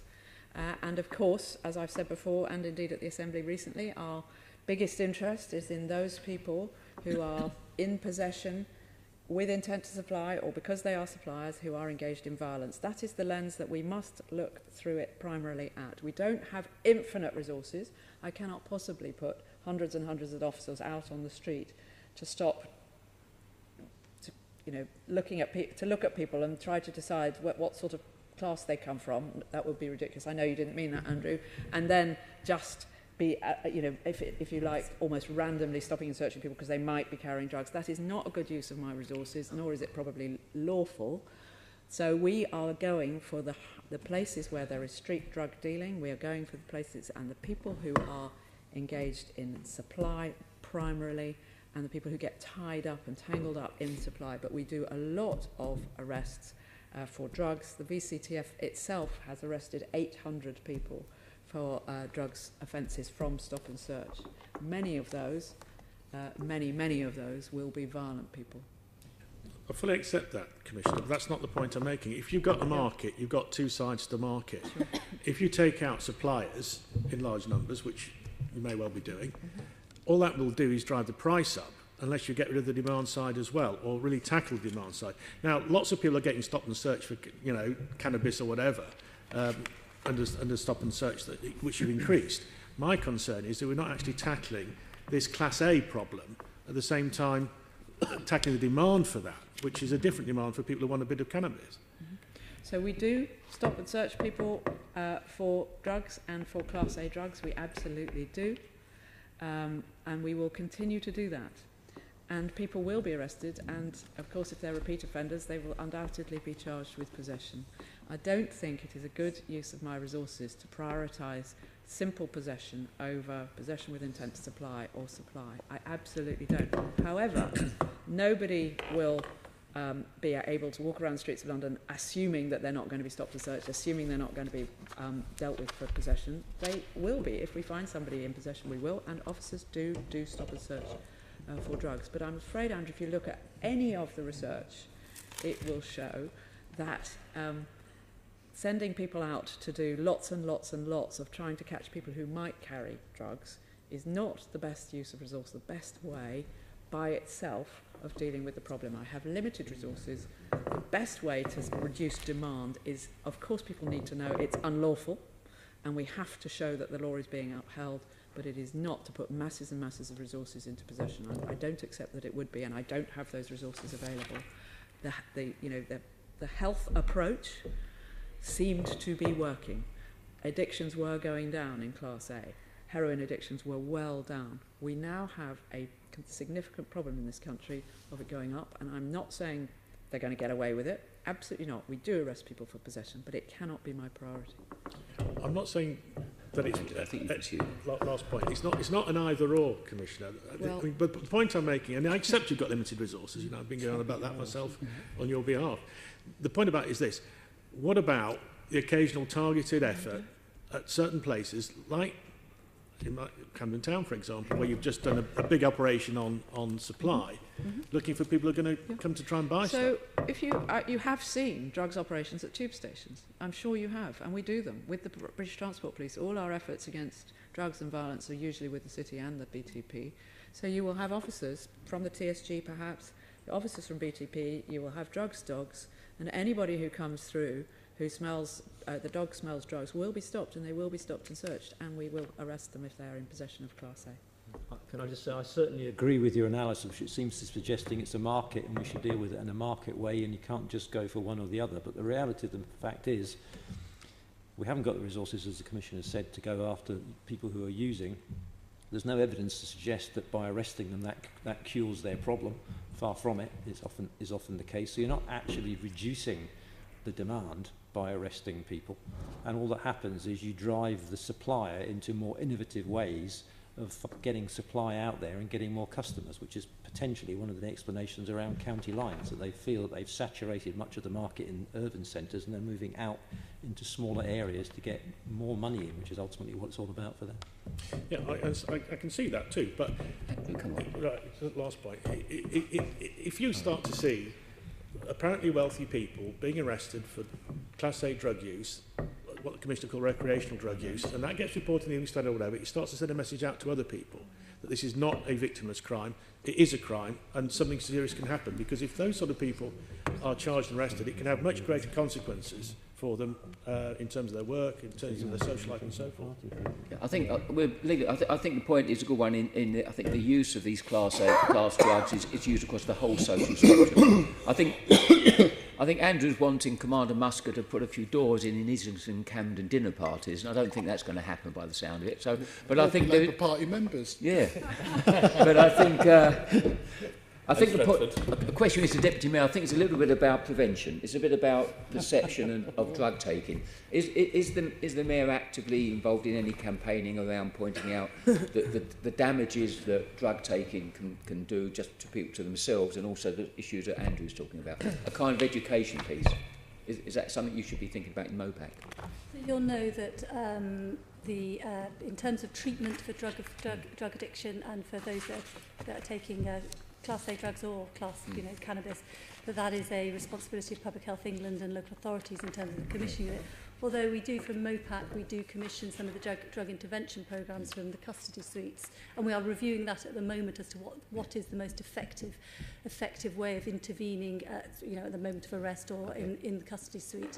But in terms of what the Mayor has had discussions with the Home Secretary through the Violent Crime Task Force probably in relation to some of the issues you're talking about, Andrew, in terms of this isn't a victimless crime. It absolutely isn't. You can, where you buy your cocaine from or your heroin, you are one very small step away from quite serious violence, and then something we need to ensure that there is a communication campaign around that, and that's something that the Home Secretary through the Violent Crime, his task force is looking at, and we would support that because it is having an impact on the streets of London.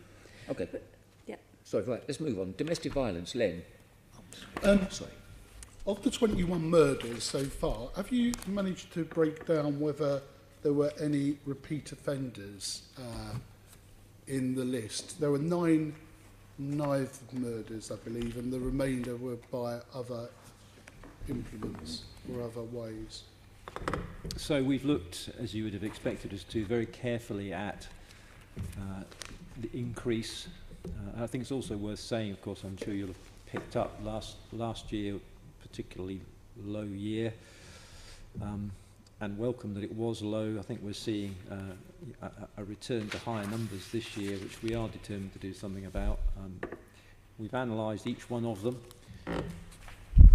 obviously looking for are there lessons for us to learn from these tragedies in terms of how could we prevent this happening to somebody else. The honest situation at the moment is we haven't found anything where we think there's been an issue with our systems, or we could have stopped this earlier in the process. As you all know, there tends to be a domestic abuse cycle. It's a temporal cycle, but also an accelerating and worsening violence cycle. Research proves if you can get in early, you will have an effect.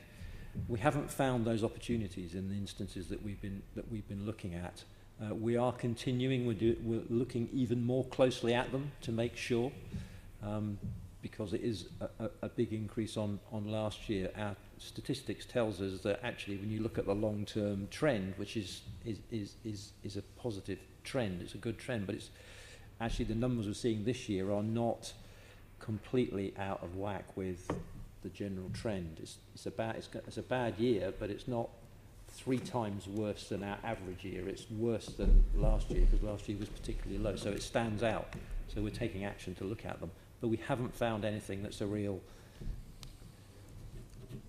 we really got that one wrong, or there's a real lesson to be learned here. Having said that, we are, can we go into the, having said that, we have already launched an Operation Athena, on the BCUs to take a stronger grip and governance over domestic abuse investigations, so requiring daily returns on how we're dealing with the cases, how we're dealing with people who are wanted for domestic abuse, because you'll realise sometimes when we attend, despite getting there as soon as we can, somebody may have made off, or the victim may not have felt able to report it straight away and had to wait or indeed flee the scene themselves.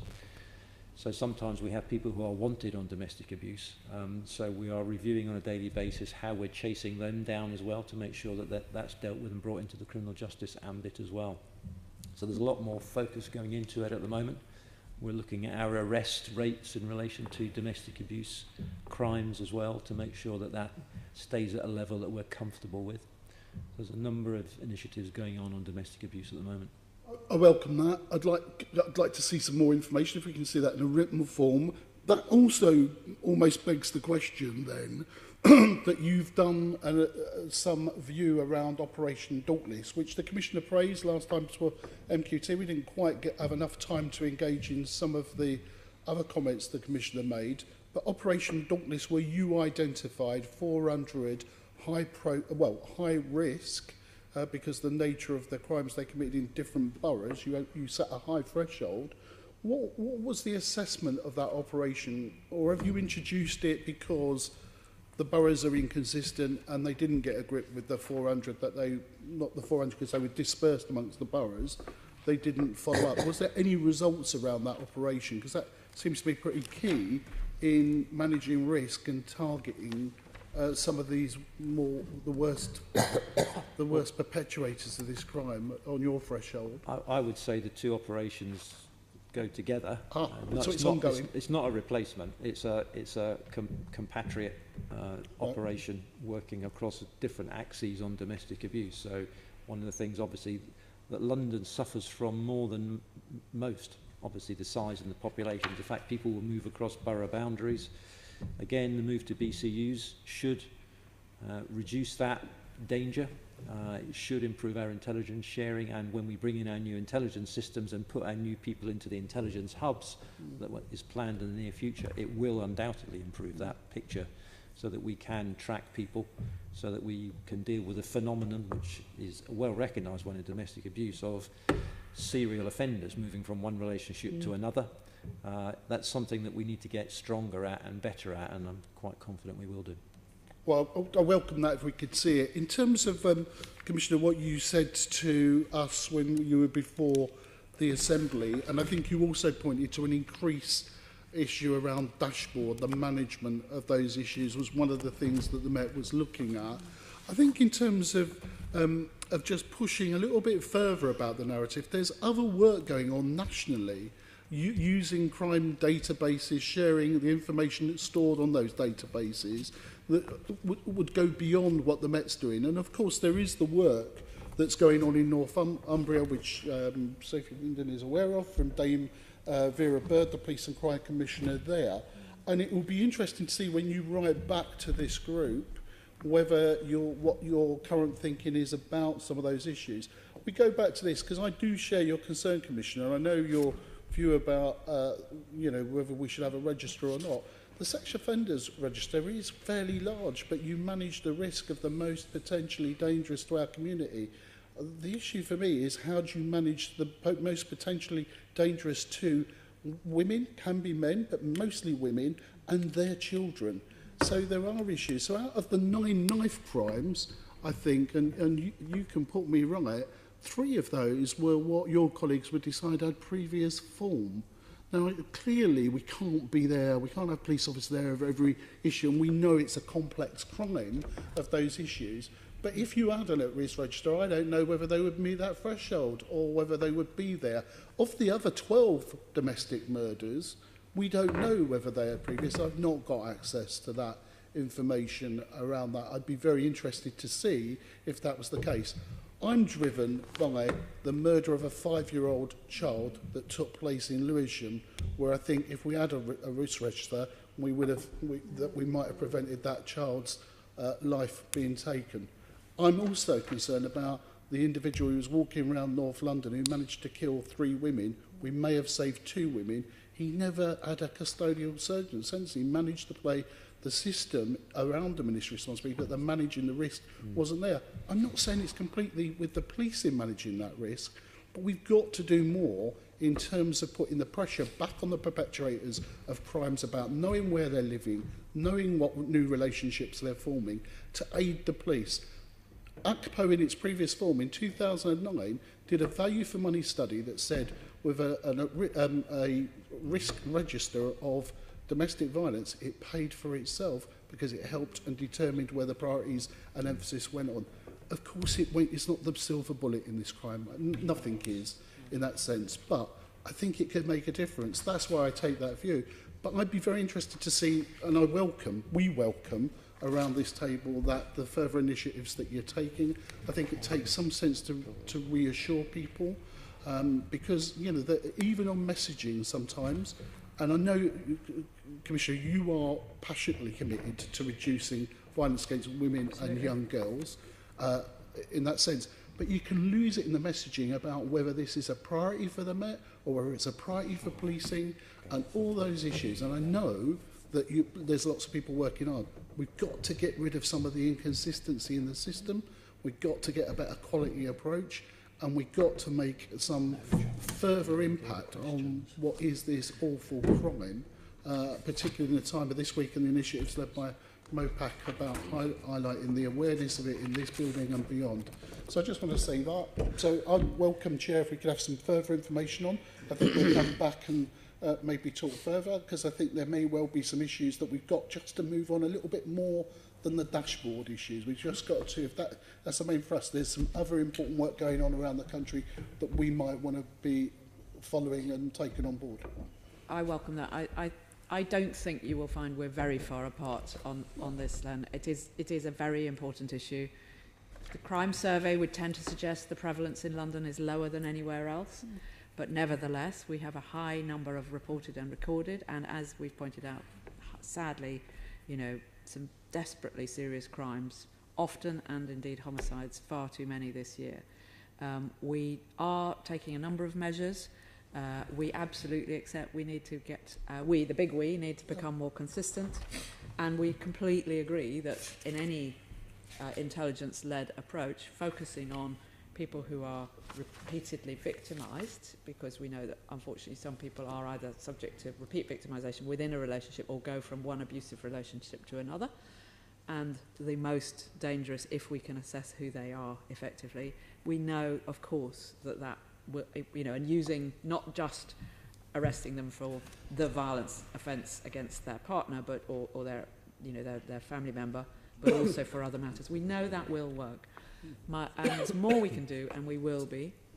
My only concern, as you know, is that the Sex Offenders Register is a very large register which gets bigger and bigger and bigger and bigger and bigger. It only goes one way, and there is then an expectation, arguably, that on occasion police resources are being used in a manner which is not, given that they are scarce, effective overall in managing the risk, because there's a huge volume of people. So I think you'll find we're very close together on this. And thank you for your support in the work. Thank you. Flag, even just really quickly related on domestic violence as well, because I think one of the troubling things is the age profile of some of the victims, and we're seeing more younger people. So there was that horrific incident in Southwark with that young girl who was stabbed by, the details aren't finalised yet, but what seemed to be a partner. So Is there anything specific you're doing in terms of looking at teenage relationships? Because again, I think you will find that some of it is linked to some of the DV that these young people experience at home from an earlier age.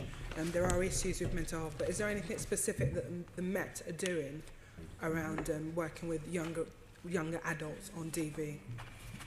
I don't know of anything we're doing now, Florence. It may be that we are, the MOPAC are, Sophie can talk about that, and of course it's very much, you know, a partnership thing with schools and third sector organisations and others. I don't think there's any particular push from the Met at the moment. I mean, you're absolutely right in terms of the healthy relationships, and especially in London, a lot of it is peer-on-peer, so it's around sexual abuse as well as domestic violence. We've talked before here about the Croydon Whole School Pilot. I actually went down to visit one of the primary schools that's involved in that, and that really is about educating boys and girls, young, you know, around healthy relationships, respect, and what they should be expecting in a relationship. Age appropriate, obviously, but then going into secondary schools, the whole school pilot of the secondary school is absolutely about that. But we also, through the London Crime Prevention Fund, invest in boroughs who are also investing in services such as Safer London do around their Empower programme for young women and girls, around how they become more resilient and educate them about healthy relationships and respect. So that is part of the programme that we have within MOPAC. I'd just like to say as well, I'm really glad that we are talking about domestic violence and domestic abuse in this session, because rightly there has been a lot of focus on the street violence, absolutely rightly, but as you've said and you're picking up, there has also been that increase in domestic violence, and that is extremely concerning. And that's why in terms of the violence reduction unit, yes, absolutely, priority and focus will be on street violence and public space violence, but as part of its scope it has domestic abuse and sexual violence within that, because as you say, Florence, what happens in the home affects what happens in the street, and we have to tackle both. Thank you. Okay, thank you. Yeah, the committee, without doubt, will be returning to domestic violence. Now, time is running out. We've agreed to move the last question, sanction detection, to the next meeting. That still keeps us 3 questions to go, so I really would ask colleagues to try to be as relatively sharp to the point around this. But Unmesh, over to you. Thank you. Brexit and all that. Yes, we could spend the whole afternoon and we did the whole day talking about this. So I'll be as brief as I can, Chair. I've got 3 sets of questions, and I know, you know, this topic can, as I say, can go on and on. So if we can look at the government's withdrawal agreement, the withdrawal agreement. Brexit, yes, thank you. But Brexit, yeah, the questions are on Brexit, policing and security. So if I can ask you, Commissioner and Deputy Mayor, and you may wish to come in, Assistant Commissioner, if you feel it appropriate. So if the first question really is about the withdrawal agreement, and then I'll come to the political declaration, and then lastly, Commissioner, a very specific question to you about contingency planning and preparation post-Brexit. So in terms of the withdrawal agreement, Commissioner, if I can start off with you, and appreciate it's hard not to be speculative here, and I don't think you will be, but as Simon Campton of the Police Federation said, and I quote, "We really have no idea what the political landscape will look like post 29th March 2019. And he's a good company. I don't think any of us have got any idea of what's going to happen post 29th March 2019. But as things stand at present, how helpful is the government's withdrawal agreement to your preparations for the UK's exit from the EU? I will be very brief. As you know, we've discussed Brexit here many times. We've talked about the various issues in relation to security measures. In terms of the current position, as you rightly point out, none of us know what may happen. So the only thing I can add, Umesh, to anything I have said before on this subject is that the agreements that the Prime Minister is talking about clearly allow for some transition. During the transition period, there would be time as the government negotiates the final position for us to do further planning. So that is a change. And we will make the most of that time if that is what eventuates. Of course we will. During the period of the transition, it appears to be the case that all the current instruments and measures that we use will be able to be used with the possible exception of the European arrest warrant. We don't know how that will work out, but all the others, it appears, will be in place. So that's the change. Otherwise, in every other way, my previous statements stand, and I don't think this is a time for police officers to be talking about highly politicised matters. This is a time for politicians to do their job collectively and go through the coming weeks. Okay, I hear you. Deputy Mayor, have you got anything to add to that? I mean, it is, as Commissioner paints the picture of the deal, is that the deal that's on the table, who knows whether that will get through Parliament or not, that it appears that most of the arrangements under Europe for security would remain, with a big caveat around the European arrest warrant, because there are EU member states whose constitution dictates that they are not allowed to extradite their nationals if they're to non-EU members, and clearly we would be a non-EU member during the transition. So that is a significant question mark over the deal. But I'd be really clear that whilst the deal has some small amounts of comfort in it, the best thing would be to remain within Europe, so we can remain within all the systems and all the red lines that the Mayor has pointed out, and also those 32 EU Justice and Home Affairs Committee measures that we have within Europe. It is a period of great uncertainty. The government is having to spend over £2 million in contingency planning, having Metropolitan police officers and national police officers contingency planning around this. There is a considerable amount of uncertainty still. Right. I was going to ask the Commissioner this question, but not what she said about not wishing to be drawn into a political arena. So can I ask you that in the event of a no deal, this morning the Security Minister, Ben Wallace, Deputy Mayor, issued a warning that the UK will lose access to EU databases used to track terrorists and criminals if there is no deal. Do you share his concerns? I think no deal on every aspect for Britain would be absolutely catastrophic, and especially on security. It would make the police's job much harder in keeping us safe. Much harder is probably underestimating the impact it would have. So a no deal situation would be catastrophic. That's why the Mayor has asked and has called for there to be a separate agreement and a separate deal around security. It should be taken out of the political arena, because it is so important. Yep. And let's be clear, staying in Europe and staying within those European measures and the European regulations, such as the European arrest warrant, is the best way to keep us safe in London and keep us safe in Britain. Project Fear. Again, no, I think we're talking of some serious issues here. Going to the second part of my question, or my three questions. The second question is about the political declaration, Commissioner. So the government itself has admitted that internal security is one of the two particularly challenging areas in the political declaration, alongside trade in goods. So does this assist you in planning for internal security arrangements after the transition period ends? I'm sorry, Mitch, I don't think I have anything realistic or fundamental to add. We will prepare and are preparing for all scenarios, and we are doing contingency planning. And I've commented on your previous question. I have nothing further to add. Okay. I'm sure we'll come back to this topic again, Deputy Mayor. In terms of the political declaration, there's lots of warm words around maintaining close security ties with the EU, but those close security ties will be dependent on us keeping within the data regulations of Europe, and also having some sort of relationship with the European Court of Justice. Yeah. So there is great uncertainty about what that actually means. Indeed. I haven't actually seen what Ben Wallace has said today, because I've been in here. So. I was just going to quote him again, but there are many warm words. The warm words are the political declaration, the future relationship calls for, quote, comprehensive, close, balanced, reciprocal law enforcement and judicial cooperation in criminal matters. Very high-sounding phrases. But Ben Wallace, I'm going to put this to Deputy Commissioner, Deputy Mayor. He said this morning, if there was a crash out after the transition period, we would simply be locked out of important systems that we need. I think that's putting it being rather blasé about things. Simply crash out.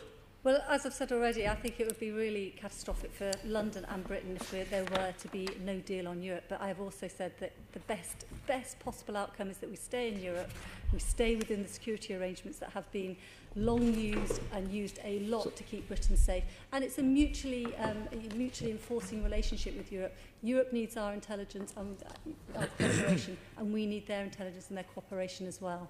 It's not really Project Fear, but a possible Project Reality. Well, we are where we are, and Indeed. it's not Project Fear. This is the absolute reality of what might happen if we were to lose these security arrangements with Europe. And my last question is to you, Commissioner. What contingency planning and preparation have your officers been undertaking around potential public order scenarios following Brexit? Again, I have answered that before, Umesh. We're working very closely with the National Police Chiefs Council, and they in turn are working very closely with the Cabinet Office and the Home Office. I have an officer in the team that's doing the contingency planning. We will approach that in a measured and sensible, calm, cool way. And we will be preparing for a number of different potential scenarios, as we always do. In a very British way, in a very calm way. Like to be calm. Andrew? Yes, thanks. Last week we had a meeting of the Fire and Resilience Committee looking at resilience, including post-Brexit, and Steve Apter, the Deputy Fire Commissioner, was highlighting to us the difficulties they had preparing resilience for London and due to the lack of information they're getting from the government on what they should actually be looking at and preparing for, and lack of information. And now obviously the Met also has a role in resilience, although the fire service is the lead body for this. I was wondering if you felt you also were not getting the information that you need to enable you to do your role in relation to resilience. So I'm afraid I didn't follow those comments. This is not something I have heard from my team who are working with the Resilience Forum. I think it is, of course, the case that, as with all scenario planning, there are some pretty broad assumptions that one has to make at various levels of possibility. And so it's never going to be a precise science. But we are an active part of London Resilience and an active part of the National Police Chiefs Council contingency planning, because obviously were there to be a requirement for at the ports, for example, being talked about for police assistance, were there to be any protests of people, as any day of the week in London, up and down the country.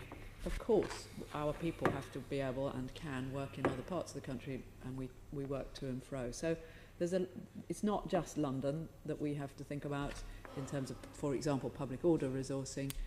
We will be working nationally as well as locally. I'm sure the fire service are as well. I haven't been told that we have a particular concern about lack of detail. Well, I've not only heard, they produced a report at the end of October, didn't they, saying that there has been a lack of information. Clearly it's slightly different in terms of the police, and there is that unit of which I've already spoken about, which is costing from the government over £2 million to put in place around contingency planning. But the London Resilience Forum has very clearly stated that the lack of information, the gap of information, is causing real problems in London, local authorities and the fire brigade in terms of their planning. Okay, I think this would lend... On the 10th of January is our next meeting, so Steve, hopefully in your diary, and I think that will be a more timely to have a more balanced and informed debate, because more will be known then. And we'll look, and well, hopefully so. So hopefully we'll have a further debate at that time. A little tip there, so Steve, you want to get your Christmas reading on that subject. Right, moving on to road crime. Sean. Thank you very much. Yeah, I won't spend that long on it today because we're running out of time. But hopefully we can come back to it. It's a big issue across London, responsible for lots of serious injuries and quite a few deaths every year. So I wanted to make sure we asked about what you were doing on that. The first question I have is, it relates to two different pieces of information, I'm afraid, that I've received. I asked in advance of this meeting Mayor's question about targeting illegal vehicles. And I asked what was going on with that, and got a reply back on the 27th of November this week, which talked about the Pan-London Vision Zero initiative, where high harm offenders and uninsured drivers are a priority. It said there was a 12-day operation starting on the 14th of November, and it seems to be run by the Roads and Transport Policing Command, and we've got some numbers back in response to that Mayor's question on vehicles that were seized and action that was taken. And then yesterday, Transport for London put out a press release about Operation Vision Zero, which is a very slightly different description of the same thing, that said there was a 2-week focus on the most dangerous drivers that happened this month, and talked about very similar activity, but the numbers in terms of drivers tackled and offences and arrests are completely different. So I'm just wondering if you can clarify what work you've done and what's in your briefing today about the work you're doing to tackle dangerous drivers and using the joint funding that comes from TfL and the police in that command to do that. I can certainly try, but it certainly sounds as though we can agree there's a lot of activity going on in relation to this month. Keeping people safe. They both talk about work this month, so it seems to have been a targeted operation. Sure. So, as you'll be well aware, Vision Zero was launched in July. It's multi-agency launched by the Mayor, and I think some of the confusion might be that what you're talking about is Operation Vision Zero, because being the police, we have to put operation on the front of everything. But the Vision Zero obviously is to reduce road deaths to zero by 2041. That's the overarching or the umbrella and you've got issue. a whole action plan about that. So within that, there are a number of, between now and 2041, no doubt many hundreds of initiatives to chip away at the size of the problem. Operation Vision Zero is one of those, and it's targeting a number of things. It's targeting the most dangerous road users. We're looking at some of the most dangerous locations as well, and we're trying to step up our high visibility patrols and our roadside operations. I have figures, and they may not be the same. They don't relate specifically to Operation Vision Zero, as it happens. These are ongoing work that we're doing in relation to many of our operations that have been running for a while. So Operation Cubo, which is a fortnightly initiative in each borough across the Met to stop vehicles, to seize uninsured vehicles and those vehicles that are in dangerous condition. So in September, we seized 82 vehicles and arrested 20 people in relation to that, and that is mainly no insurance, but there are some that are not roadworthy and therefore a danger to road users. So in addition to that, there's another operation, Operation Big Wing, which is often focused in and around Blackwall Tunnel using automatic number plate recognition technology. Also works with the gangs and the Violent Crime Task Force. Members will obviously appreciate there's often a significant crossover between people that break the law in terms of using violence and break the law in terms of not being insured or driving aggressively. Angry people will drive angry and therefore will drive fast and aggressively. And that's really a lot of the focus that the Roads Policing Transport Command has at the moment, which is to focus on the worst offenders who are driving on the road, but who are often also criminals who are just using the road as well. So, I mean, I'm conscious I can write to you and try and clarify any figures in relation to Operation Vision Zero, but I'd rather than add a third set of figures to it, it seems a bit redundant to do that. My written question that came back talked about Operation Cubo, and I asked what had been going on historically, and it seems that there are about the same number of days of Operation Cubo in each of the 3 previous years. And I just wanted to ask if that was going to increase now as part of the Vision Zero action plan, whether there's the crossover between the Violent Crime Task Force. Obviously, officers have actually moved from the Roads and Transport Policing Command into the Violent Crime Task Force. But as I understand it, there is some overlap of their work anyway. And so potentially you might be doing more of this kind of work to pull in more of the the who might Operation be Cubo involved is in violent crime. what I would probably call a fairly hard-edged roads policing traffic officer sort of an operation. It's focused on vehicles that look as though they aren't roadworthy perhaps, and then often turn out. It's rare to stop a vehicle that's not roadworthy and find nothing else wrong. Usually there's a documentation issue as well, driving licence problem or an insurance problem or an MOT problem. That's pretty much focused on the vehicle side of things. That's why it's steady. I don't think we're planning to increase Cubo particularly. What we are looking to do is to do more focus, as I said at the start of my answer, which is looking at most dangerous road users, to look at the locations that cause the most problem in terms of road design or just simply driver behaviour at that location, and to step up the roadside operations and patrolling as much as we possibly can. Clearly we are working across two disciplines here, but as I've said earlier and you've referred to, there is a lot of crossover as well. And the officers who've gone off to the Violent Crime Task Force from the Roads Policing Command are proving to be particularly effective in the Violent Crime Task Force. We've taken a lot of steps to make sure that our efforts in the roads policing side and contributing Division 0 stands up and is still resilient, and I believe it is. Okay, and can you tell us more about what you said about Operation Big Win? Is that... Just talked about that. So Big Wing uses... so, for example, one site recently was at the Blackwall Tunnel. But what does it do? You're just using AMPR to... We're using AMPR, which of course will be loaded up with a number of different indices, some of which will be violent offenders, also wanted people, people who are wanted by the police around the country, sometimes for particularly serious offences, but also will flag up no insurance and other documentation issues as well. So we did it on the 20th of October, 35 vehicles were seized, 6 arrests, which suggests possibly that was probably vehicle defects, that we seized more vehicles than people we arrested. Probably suggests that it's a vehicle focus there. The month before that, 31st of August, we seized 54 vehicles. There were 14 arrests. So the numbers vary, but it speaks to me more of it's about the vehicle than the person. And I'm just asking what happens on the day, essentially, rather than for all the numbers.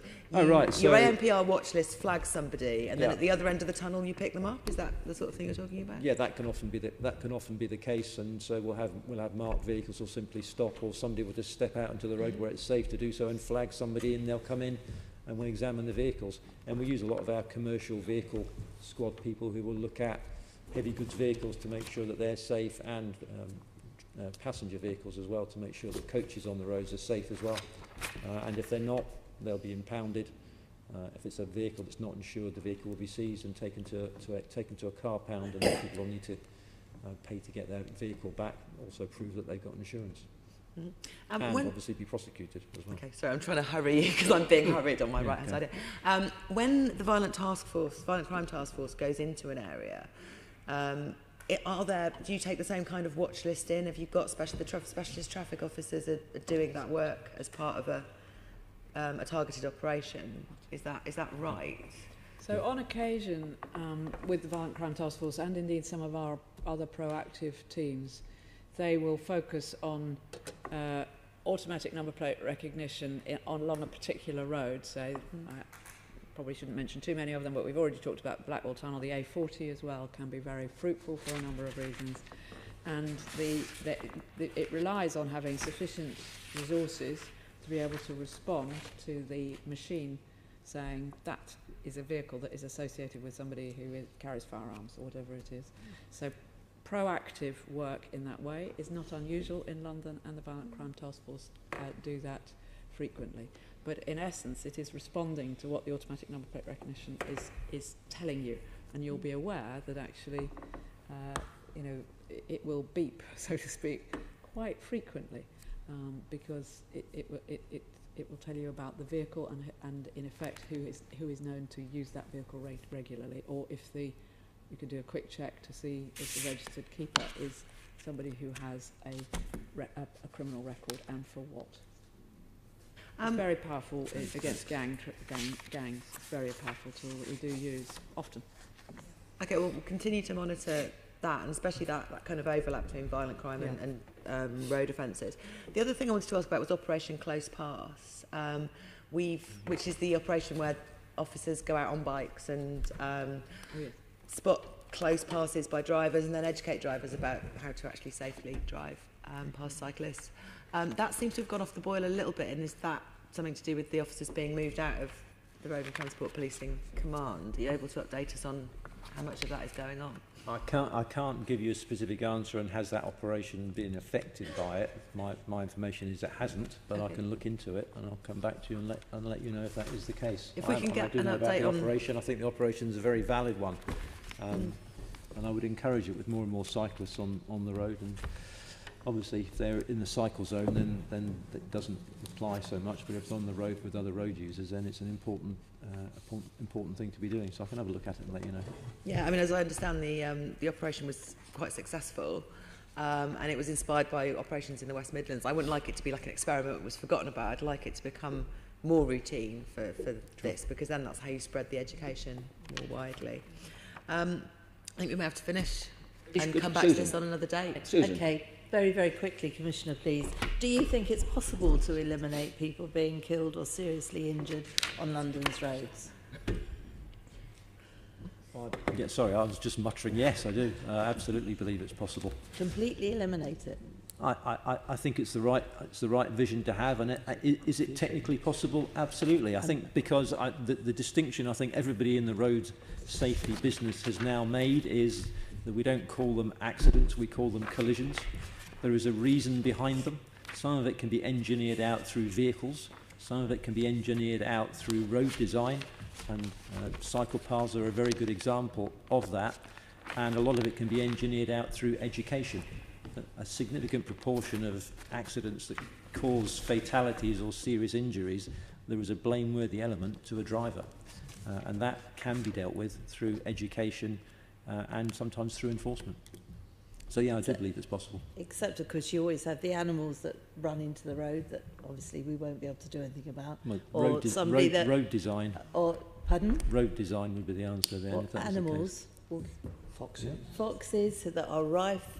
We've got people that wander into the roads looking at their iPads. Well, it's an admirable vision to have, but I have to say I think it's highly unlikely that we'll ever end up with absolutely no accidents. But if you say, then if we're all still alive, then we can come to you and say well, you've pointed it out, it's 2041, so it's some way away, and of course cars are now being introduced that will automatically brake when something crosses their path. So. Of course, the trouble is most of the visions that are coming out of City Hall are so far away that certainly some of us won't be around to even see if they're not completed. Thank you, Chairman. Okay, it's a good vision.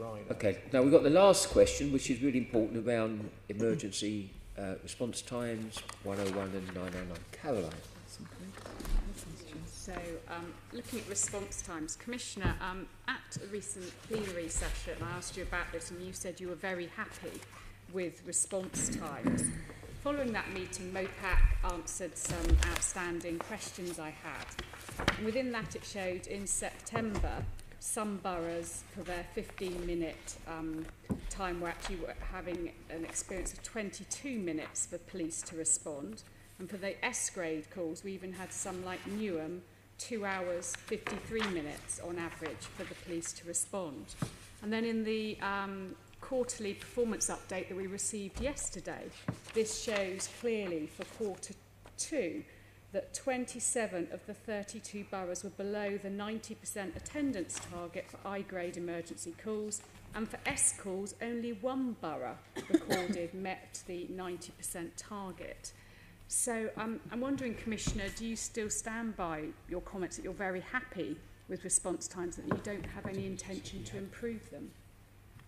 I don't have any intention at the moment to, as a sort of standalone element, if you like, try to bear down on our response times and improve them further.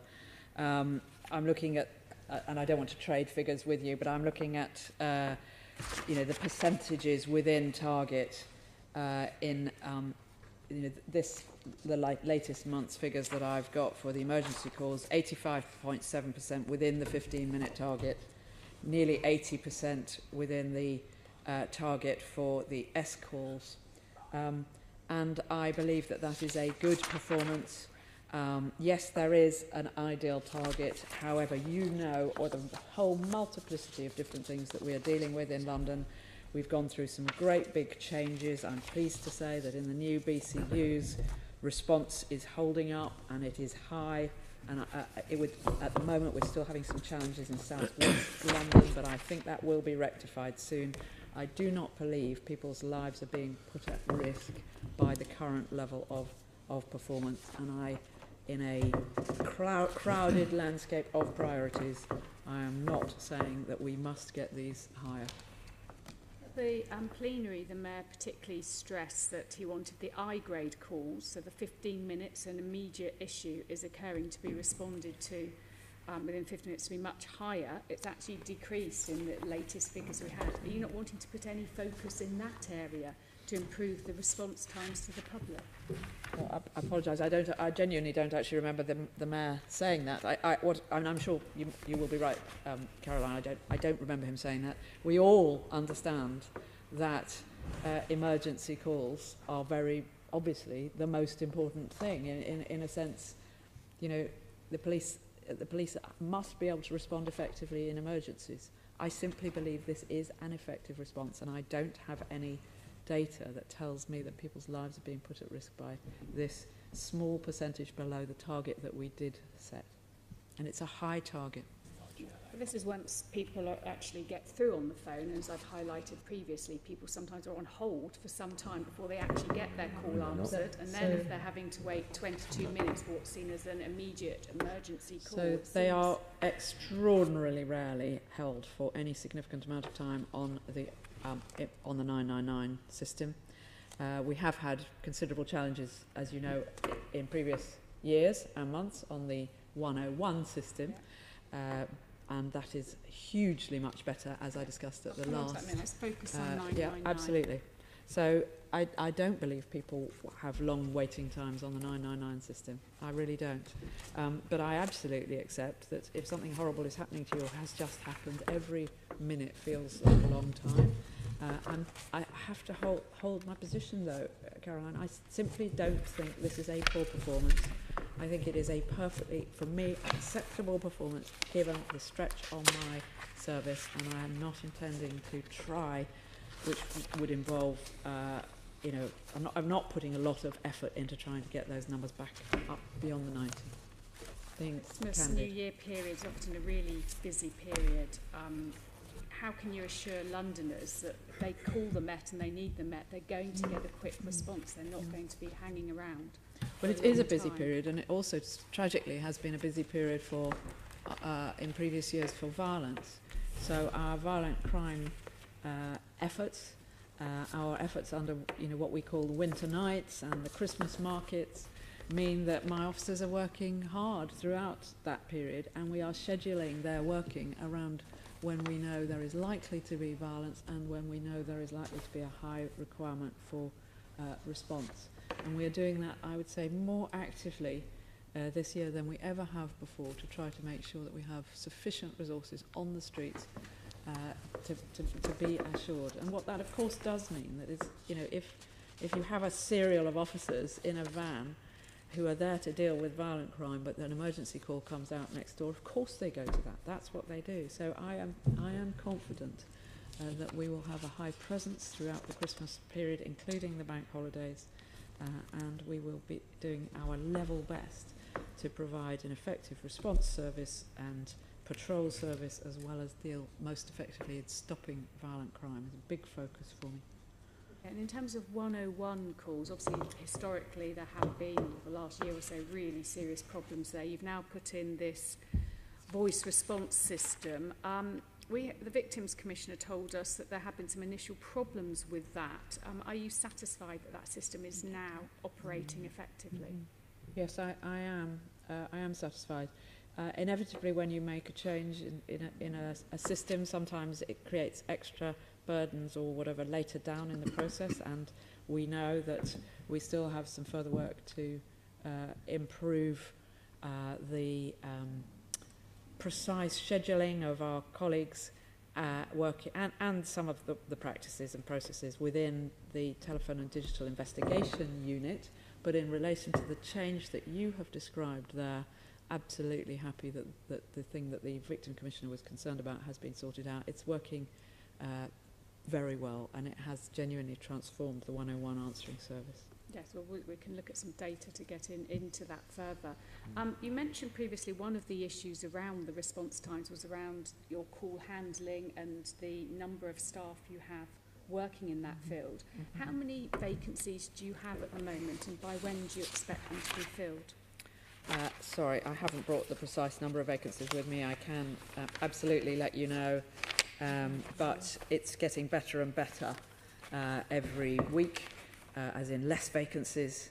You know that about 2 years ago we had a big recruitment campaign which wasn't very successful. Our latest recruitment campaigns over the last 6 to 9 months have been extremely successful, and we are filling the vacancies fast, and we have also, of course, changed some of the working practices, not least the one you were just referring to, which takes pressure off the call handlers, because more things are automated in effect and don't come through the call handler.